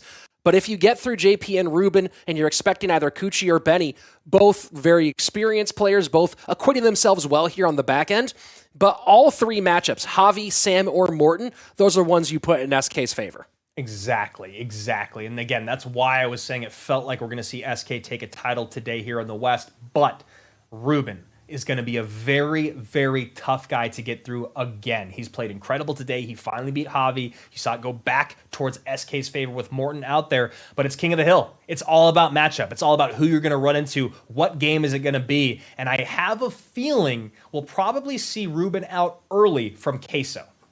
He's often gone in the number 2 spot, Andrew. That's been his primary position this season, coming in after JP. I'm curious if they go back to that or if they just lead off with Reuben. Although he did just come off of a very rough 1v1. My guess is they kick things off with JP. I think they should. I truly think that they should bring out Imjp. Obviously, he picked up his set against Sam. He's probably feeling pretty good right now. Give Reuben a moment to reset. And of course, a confident JP with less pressure is a better JP to bring out to play. Sure, and on the other side of it, you know, the question is, do you go Sam first? Do you go Javi first? And we'll get the answer here. It's going to be Javi first. And look at this, a bit of a switch out of Team Queso, throwing Reuben into that high-pressure last spot today with Kuchi in the middle. And we'll open up with JP versus Javi. Yeah, this is really interesting stuff. Reuben, not a guy that really folds under pressure, but Kuchiku kind of known as being someone who has ice in their veins. Imjp up first against Javi Catorce, and this does feel like the matchup favor leans back towards SK Gaming, although we did see Javi have a rough time in that first set. Yeah, Javi had a rough time, and JP feeling confident right now. So we'll see if that confidence carries into this first King of the Hill game. Javi Catorce, bottom of your screen, JP at the top. Fisherman cycled for both to kick things off. Yeah, probably going to see a high unit dropped on both sides here to see who wins this Fisherman battle. There are some archers to reset. Yu is out for JP. Electro Wizard much less popular these days, which might be why, which is one of the main reasons that you see Inferno Dragon out more. The question now is, with Javi most likely having an Inferno Dragon in his deck, how does that fare against a deck that is running the Electro Wizard? I do like to see Javi running the 6-man, though. We saw that Imjp, when Sam was playing it correctly, really struggled at dealing with these dual lane pressure pushes. I think Javi leaning into that is the correct decision. He just needs to make sure to keep getting those 6-men out on the board, and that's not a great heal spirit. It does prevent that one first hit from coming in, though. 20-30 remains on the right-hand lane. Electro Wizard cycled in the back for JP in response to the Inferno Dragon, so that will counter fairly easily. First minute 20 away here, and so far the lead has gone to JP, courtesy of the Royal Ghost. Royal Ghost down again, gonna run into this Fisherman here. Should be cleaned up pretty well, gonna get maybe one hit, yep. Here's the interesting thing about this matchup, Andrew, and looking like JP's most likely running Royal Giant, is lots of ways to get to the Royal Giant deep in his own territory, and there you see the Hunter as well, and that was the question with the Royal Ghost. Can Javi find a way to make that Electro Wizard respond to the Inferno Dragon and find ways to get past this E-Wiz Hunter combination with the balloon? Well, this is a good start right here, and that's exactly what Javi's going to do moving forward, right? He's going to split the 6-man. He's going to get a Fisherman far back behind to try to pull the E-Wiz away, which is why you see what JP's doing here, trying so hard to prevent it, and JP happy that that heal spirit keeps this Royal Giant alive, Royal Ghost alive. A little fist pump there from him. Yeah, 3-3 split for the recruits, and this Royal Giant will get a little bit of damage on the right-hand side. But this is a lot on the board now for Javi to counter push with. Yeah, he's going to try to turn this into something big. Maybe on the left-hand side where we see the balloon when you see the Inferno go down on the right. Yep. And this is what he wanted, was he wanted the Inferno Dragon to get that E-Wiz out and into play. Hunter will stop the balloon from connecting all the way, but death damage in finally. First significant shot for Javi Catorze comes in the left. Has a lot to deal with, though, on the right-hand side. Yeah, that was an awesome fireball out of Imjp. It ends up taking the recruits down, ends up hitting the balloon, and also takes the bar barrel off the board. So that was a great start for him on that last defensive sequence. And again, the Royal Giant comes in. We'll get a couple of shots on the right-hand side. Just one, 1196. Inferno Dragon goes to the left. And again, this Heal Spirit is getting caught by JP over and over and over again. Great read out of the Spaniard. Yeah, Javi needs to maybe take an extra breath before he drops that Heal Spirit in the future, or he needs to be a little bit more aggressive with it, because right now Imjp has got it completely dialed in with his cycle. And there you go, log out of cycle now. Yeah, a little hesitant on his decision-making is Javi Catorze. Electro Wizard will go to the right-hand side, same side as the Inferno Dragon, because Javi needs to protect against these Royal Giants. Royal Ghost cycled in the back here for JP, Fisherman behind. Yeah, Fisherman behind now should be able to get a balloon up high, but instead decides to hold because there is going to be a lot to deal with here. He was cycled in the back. You know that he should be able to get back around to that Hunter pretty quickly. So, JP defending very well. And that's a good combination. Yeah. That might be enough to keep that Royal Giant off tower, and yes, it is. Javi, little delay here with the 6-man. But a good combination there, knowing the E-Wiz was stuck low. Inferno Dragon working on the Royal Giant high, and now trying to sneak a balloon pass, but the Hunter is all over it. Oh yeah, look at this right-hand side. That balloon, or excuse me, that fireball being cycled out by Imjp early on made it so he didn't have as much spell power here to deal with this push on the right-hand side. Now Javi may be getting a little over-aggressive with that high balloon. Yeah, you see the opening there, but the Hunter was available. E was able to come back behind and help. And now here we are in the final 20 seconds. Javi knows he has to get on tower. That's part of the aggression that you're seeing. So here we go. Royal Ghost goes left-hand side. JP just making pressure moves at the moment. Javi trying to find a way to get one balloon connection in. Don't think it's going to happen.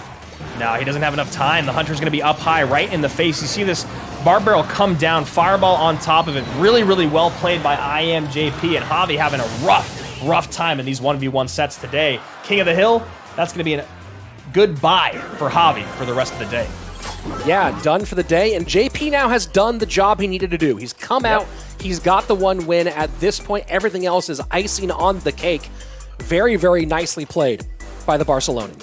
This is exactly what Team Queso needs when they lose that 2v2 set. Reuben takes a set, Imjp takes a set. They work their way into the King of the Hill. They get Imjp out early, pick up a game win, and as you said, Rich, he can be done for the day, but he's still got a little bit more life left in him.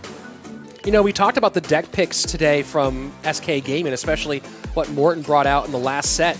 This was brilliant from Team Queso. They've seen how popular Inferno Dragon is today on both sides, but especially from Javi, and they said, hey, let's go with the less popular right now Electro Wizard version so that Inferno Dragon is pretty much neutralized, and that was the story of the game. For sure, and you know, these cycled 6-mans, I was saying early in the game that's something that, you know, Javi's going to have to kind of pay attention to because it's something that Sam stopped doing in the games that he lost, but honestly, I don't know if there really was a way around it because Imjp was just playing this picture perfect. He always had either the E-Wiz or the Hunter available to get on top of those balloons. He always made sure that fireball was around back in cycle. If those other two weren't, to at least knock it back, create the space to then drop the Hunter or the Electro Wizard. So really, really nice, clean stuff coming out of Imjp here all day today. He did a great job in that 1v1 set as well. So Team Queso very, very happy with their number 2 1v1 guy. And now we go to the next player for SK Gaming, OP Sam coming out. 56% career win rate in this set, including 3 King of the Hill sweeps, but so far on the season, an even 50-50. So we'll see how he does in the rematch against Imjp. Things looked good for Sam starting off in that 1v1 set, but quickly turned sour, and that's part of why we're here right now.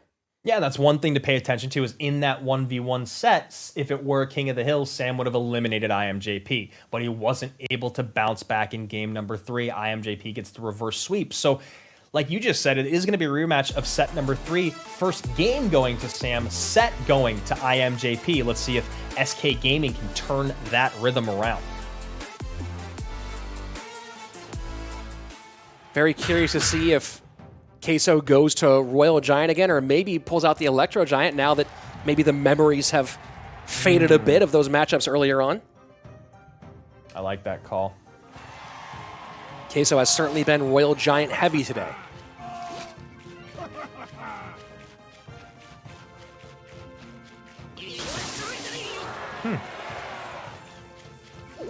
Maybe Sam maybe we just saw a minute ago. Maybe Sam was thinking that JP would go balloon this time. It's been a lot of copy deck today, so you might understand that thought. Nice heal spirit there.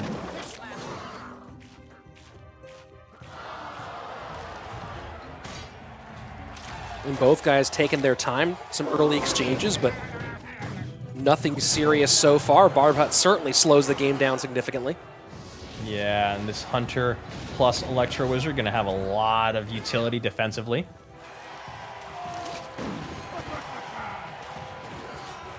Yeah, I really think that Sam was expecting that maybe JP goes balloon here, that he goes copy deck, and then Sam would essentially get a similar matchup situation to what we just saw last time around. JP, smart thing, avoids that. I like this high Mega Knight. I think that's a great high Mega Knight, and this should... It's the Barber on top of the Hunter. Should be able to pull that Hunter away. Nice fireball there. Bar Barrel, though, will go through and force out the last bit of Elixir from IMJP. So now as we go into double Elixir time, Sam with a fairly significant 3+ Elixir advantage. Yeah, so maybe he cycles the Goblin Cage, tries to get back around to the Mega Knight as soon as possible, and get that back on the board and cycled in the back of the map. I think this is the same Royal Giant deck that we saw played earlier today. I can't remember who it was who pulled it out. Might have been Reuben in the first match.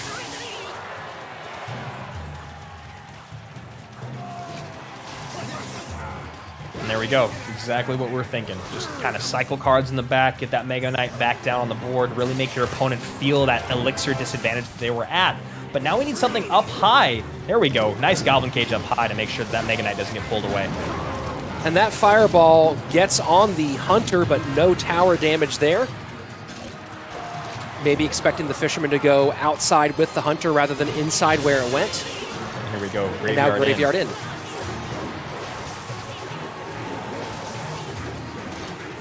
And it looked actually pretty well put together by OP Sam, but not getting much out of it is also OP Sam. So here we go. Sudden death overtime on its way. IMJP with the damage lead sets up his Barb Hut one more time. Yeah, Goblin Cage down here, going to do a good job meeting this stuff, and then you're going to get the Mega Knight leaping towards those barbs. They run into this Barbarian Hut, but... Oh, and this could be trouble. Right-hand side, yeah. Yeah, IMJP spent a lot just a moment ago on that left-hand side, and that Mega Knight's very, very healthy. But King Tower activation not happening for JP. That is absolutely huge, and look at the damage in the right-hand lane.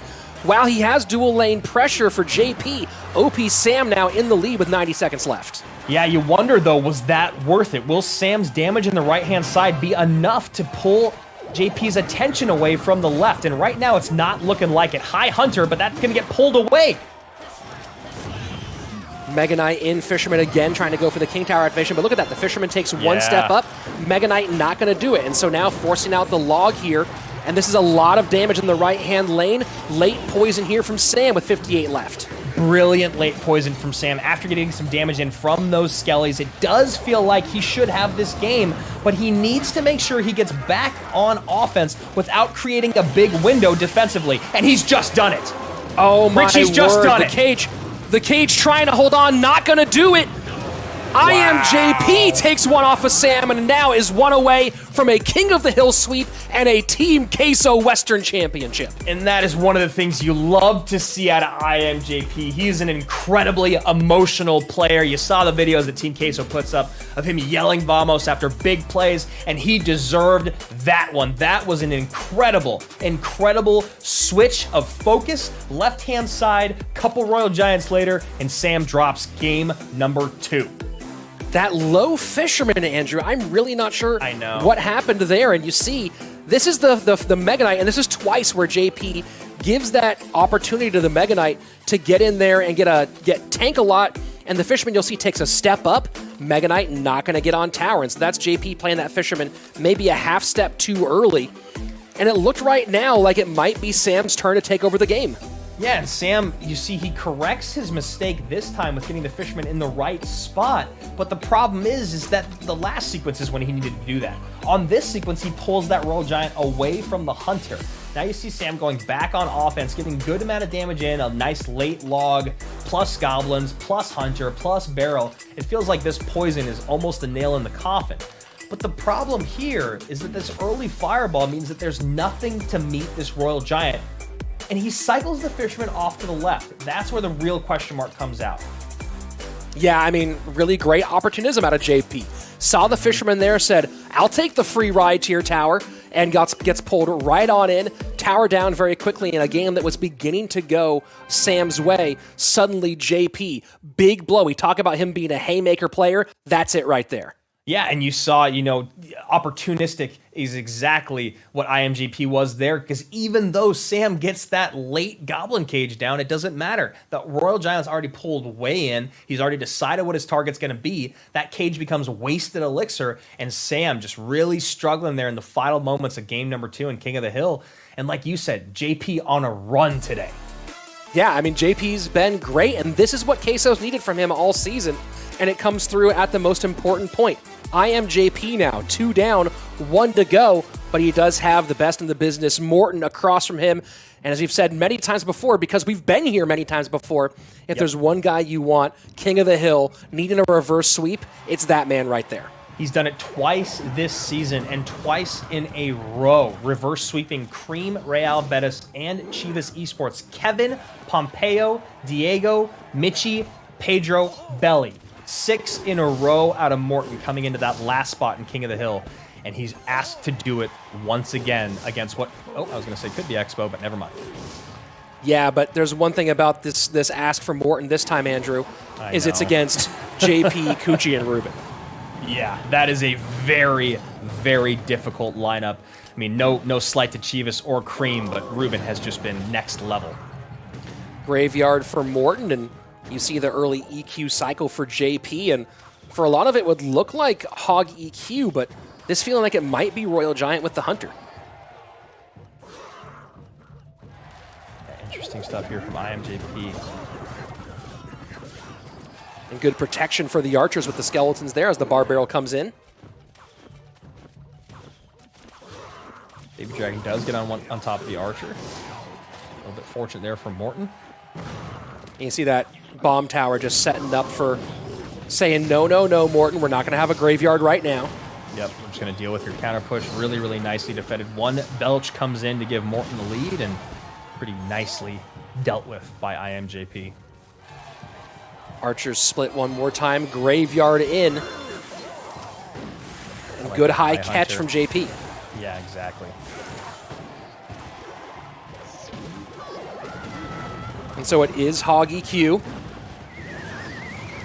Yeah, really nice King Tower activation. It was a good start by Imjp, able to get that Hog to tank for that Hunter, or excuse me, the Hunter to tank for the Hog, but yeah, King Tower activation, never something you want to see, but Morton definitely behind in damage at this moment. Behind in damage, ahead on Elixir, chooses not to pull the trigger on Graveyard there. Smart call. And now sets up again for the next one. Yeah, maybe now Morton can create just troop pressure on the left hand. Oh, never mind, he gets the bar barrel out, so we're not going to see a swerve. And Bar Putt sets up to the right-hand side, wants to change the conversation away from the left if he can.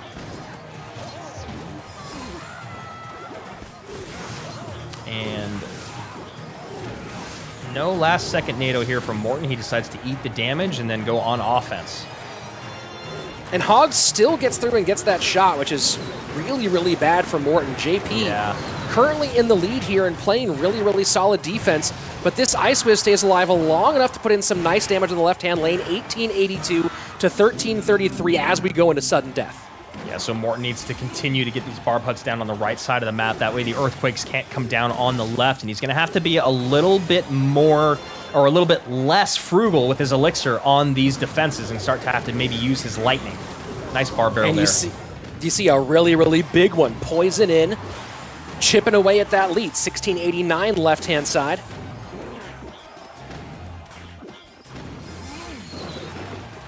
And just EQ cycle right now from JP. Has I like 90 that. seconds to hold on to this one. Yeah, instead of spending 4 elixir that doesn't get any, defensive or, damage on troop units, he spends 3, gets a little damage on the tower, a little damage on the Ice Wizard. Helps deal with these tanks as they come across the bridge for that graveyard. But 1447 to 1129, Morton making a case for himself. Triple elixir on its way here in just a moment. JP puts the hog behind the Ice Wiz one more time.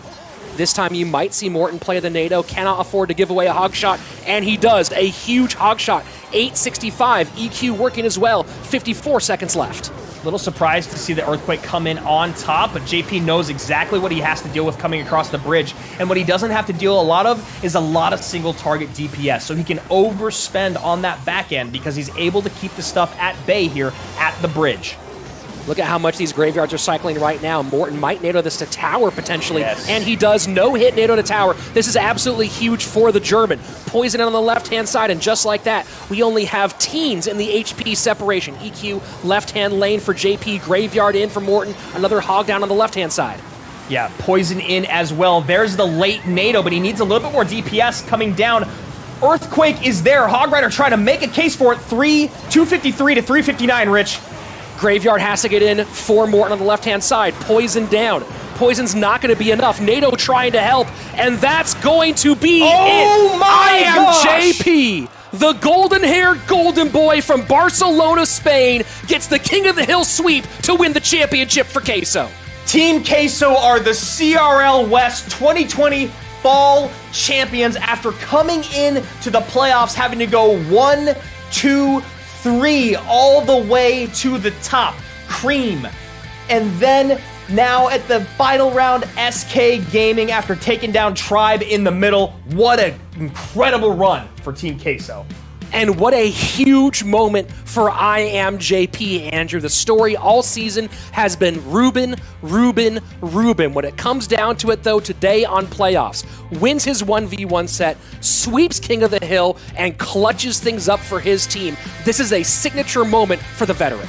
It feels impossible to give the MVP today to anyone other than Imjp. He has a great comeback set against Sam. He gets a 1-2-3 over Javi, Sam, and Morton and King of the Hill in the finals, in the fall finals, in the 5th set. My lord, what a great performance by the golden-haired golden boy. I love that we get to say that once again. And you see the EQ cycle early out of JP, knowing this was going to be a potential foot race at the end. And Morton putting a lot of pressure on that left-hand lane as we get closer and closer to the final seconds. But JP saw early on that he could get a little bit of damage on the support troops and a lot of damage on that tower. And a lot of love has been given to Imjp and Reuben, but let's not forget what Kuchi and Benny did for their squad in the last 3. Before this, the final 3 2v2 matchup that they had, they came out looking like a different machine than what we'd seen all season long. And it's because of their success earlier in the playoffs that we get to see these great moments by their head-to-head stars. And, there are a couple hog shots that sneak on through, and it really felt like the first NATO that put the hog to King Tower might have been enough to get Morton back in it. But there was just one too many hog shots early on, and check out where we are here at the end. 359 to 253. Poison's not enough to beat out Earthquake. You have to get a graveyard on tower in some way, but it's not there, and you see just a tight finish. JP able to finish that tower just as the time ticks away. Yeah, there we are, our CRL West 2020 Fall Champions, Bennyhu, Kuchiku, Imjp, and Reuben. They definitely deserved it. As we said, Cream, Tribe, SK on the way to the top. What a season for Team Queso. Yeah, I know, a brilliant season, and there were some moments there. Remember, we kind of forget that they started the season off 5-1 with their only loss in that front run being to SK Gaming. There were moments in the back half where you wondered, can Reuben keep on doing it? When does the rest of Team Queso show up? And in the playoffs, that's when they got it done. And this was a full team effort to get this final championship run finished. And that's the exciting thing about it for Team Queso. They had to lean on different guys at different parts of the season. Playoffs, obviously, Couture and Benny finally coming through. Reuben doing what you'd expect, but Imjp showing up today. Yeah, showing up today, big time, getting his 4th career King of the Hill sweep, 2 in his opening season back in 2018, 2 now for Team Queso on this overall run. And for the 2nd time, Team Queso hoists the trophy. And this is where they expected to be for a long time, Andrew. They were dominant in that 2018 season, came out in the spring of 2019 and didn't quite have it. People forget that Team Queso battled against Team Liquid during the playoffs in the fall and nearly went to Worlds last year by a very slim margin, missed out. So now they have another championship and a shot at international glory. Yeah, you know, it's crazy that I felt like my faith in Team Queso was a little bit more wavering than others, even though they were 5-1 through 6 matches, because I kept thinking there's no way Reuben can continue to do this on his own. And then we get Enter Stage Right, Imjp, Benny, and Kuchiku finally coming out right when they needed it. So that way Reuben didn't have to feel as much pressure. And now Team Queso going into World Finals, winning the West, can look at that first round bye, can look at what their team did and go, all right, we're in a pretty dang good spot. And you see, well, a lot of mistakes here. The big winner of the day, Manu from the Spanish Caster's Desk, picking Tribe, picking Queso, and getting himself to a commanding lead overall in our Caster Desk predictions. Hey, look, as long as we didn't lose to Twitter, I'm okay with it. Bruno coming in, last place out of the casters, no surprise there. That man will bet on Pain Gaming against the Lakers in a basketball game, so you got to tip your hat to Bruno. But here we go. Look at that. Once again, Cream, then Tribe, then SK Gaming. Team Queso does it. And Rich, I just want to echo your sentiment again. They used their whole squad today, and they did it so very well. And this time, this championship, unlike the EU championship, where they finished the season with almost no one even touching them in the European region, and they were the last team in the gauntlet getting to face an SK that wasn't rested up. This time it's the opposite story. SK was totally ready for this one. Team Queso was the one that had to go through a bunch of matches to get here, but Team Queso, great determination, and again, a huge performance by JP. And it wasn't like we didn't see good stuff out of SK Gaming today. They brought their best, and they were just outmatched by a bit. So there we go. There is our finals MVP here in the West. Imjp, the golden-haired golden boy from Barcelona, Spain. Rich, do you agree with this? I feel like he's the only guy today that really, really stood out. Yeah, he was phenomenal. He won a huge 1v1 set, won a huge King of the Hill sweep.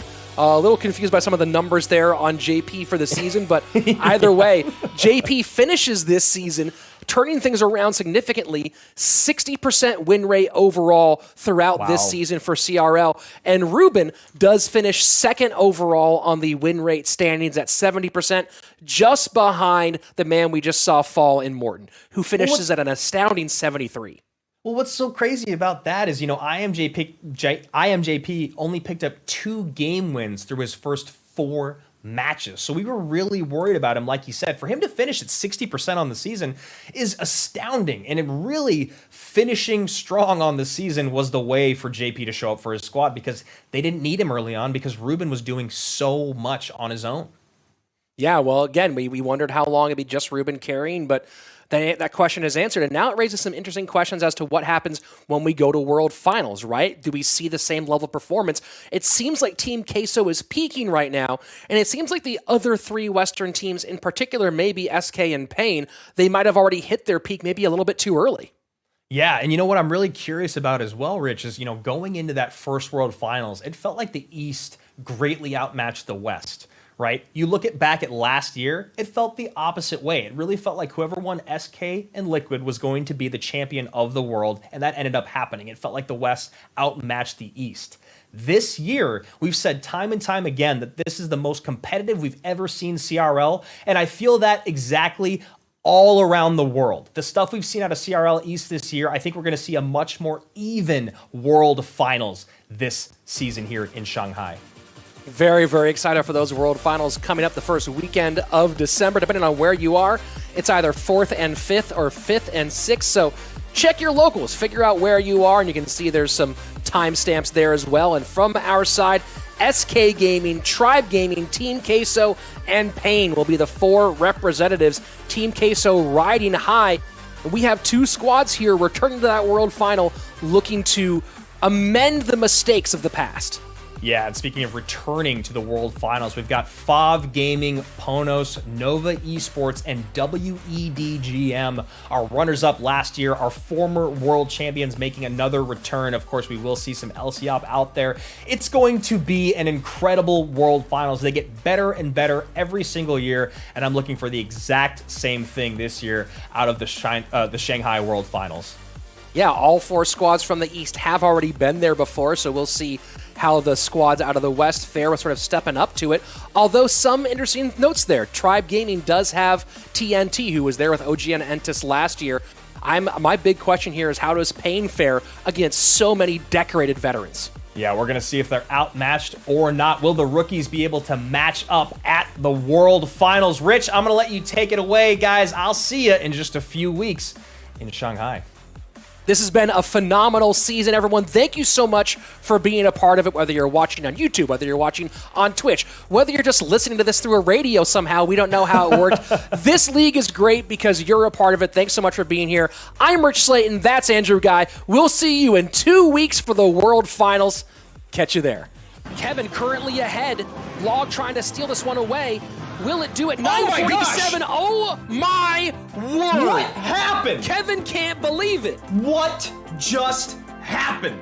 Doble minero y golpean. Y Manu se lo lleva partida para SSG. Y mi fantasy para la basura. Buenardo. Qué nivel. No, imagínate si ya. Qué bien. Causado no gigante e defendeu perfeitamente. Parece que não era uma domadora defensiva, mas acabou virando. Olha e isso, o Decão Decão! pulou na torre. Pulou, bateu, levou. É torre no chão, Decão.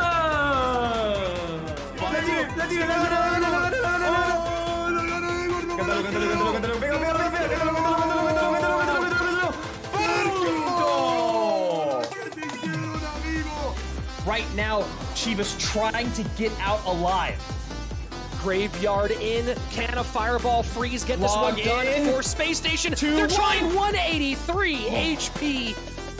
Diego B and Pompeo take the 2v2 win. É desespero. 5 segundos. Não vai dar, Decão. Não vai dar. É vitória da PEN.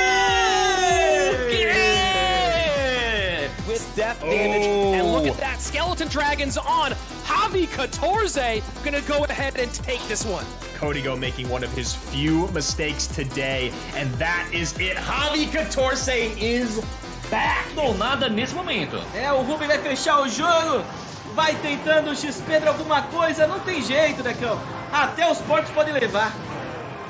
Porcada já garante por ali, a bola de fogo. ¡Oh, la protegió! ¡Oh, la protege rápidamente la mosquetera! Como sigue pegando, viene Puerco. Pero ahora le viene con la jaula. La jaula del forzudo para defender. No sé si le va a tirar el terremoto. ¡Qué partida estamos viendo! ¡Qué partida, por favor! ¡Qué difícil esta partida! ¡Uy, lo distrajo! ¡Distrajo a la mosquetera! Tiene que tener la mosquetera a la izquierda ahora. Mosquetera, no vas a poder. JP se viene con el Montepuerco. ¡No tiene! ¡El Montepuerco pega una vez! ¡Lo revisa! ¡La ganó! ¿Quién la gana? JP por las 3 coronas, amigo. ¡No lo puedo creer! ¡Qué final! Fails High Mega Knight should seal the deal because Wallace is not going to be able to defend and get damage on that tower. He's got to pick one.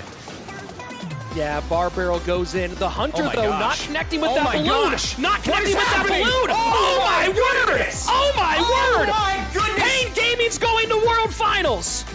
Prepárate, puede haber una cantada. Si defiende el globo por la parte derecha, la gana. Tira el globo. Reuben lo defiende. No lo puedo creer, este amor monstruo. Lo que acaba de ganar Reuben. Lo que acaba de ganar Reuben, impresionante. Lo que le acaba de ganar.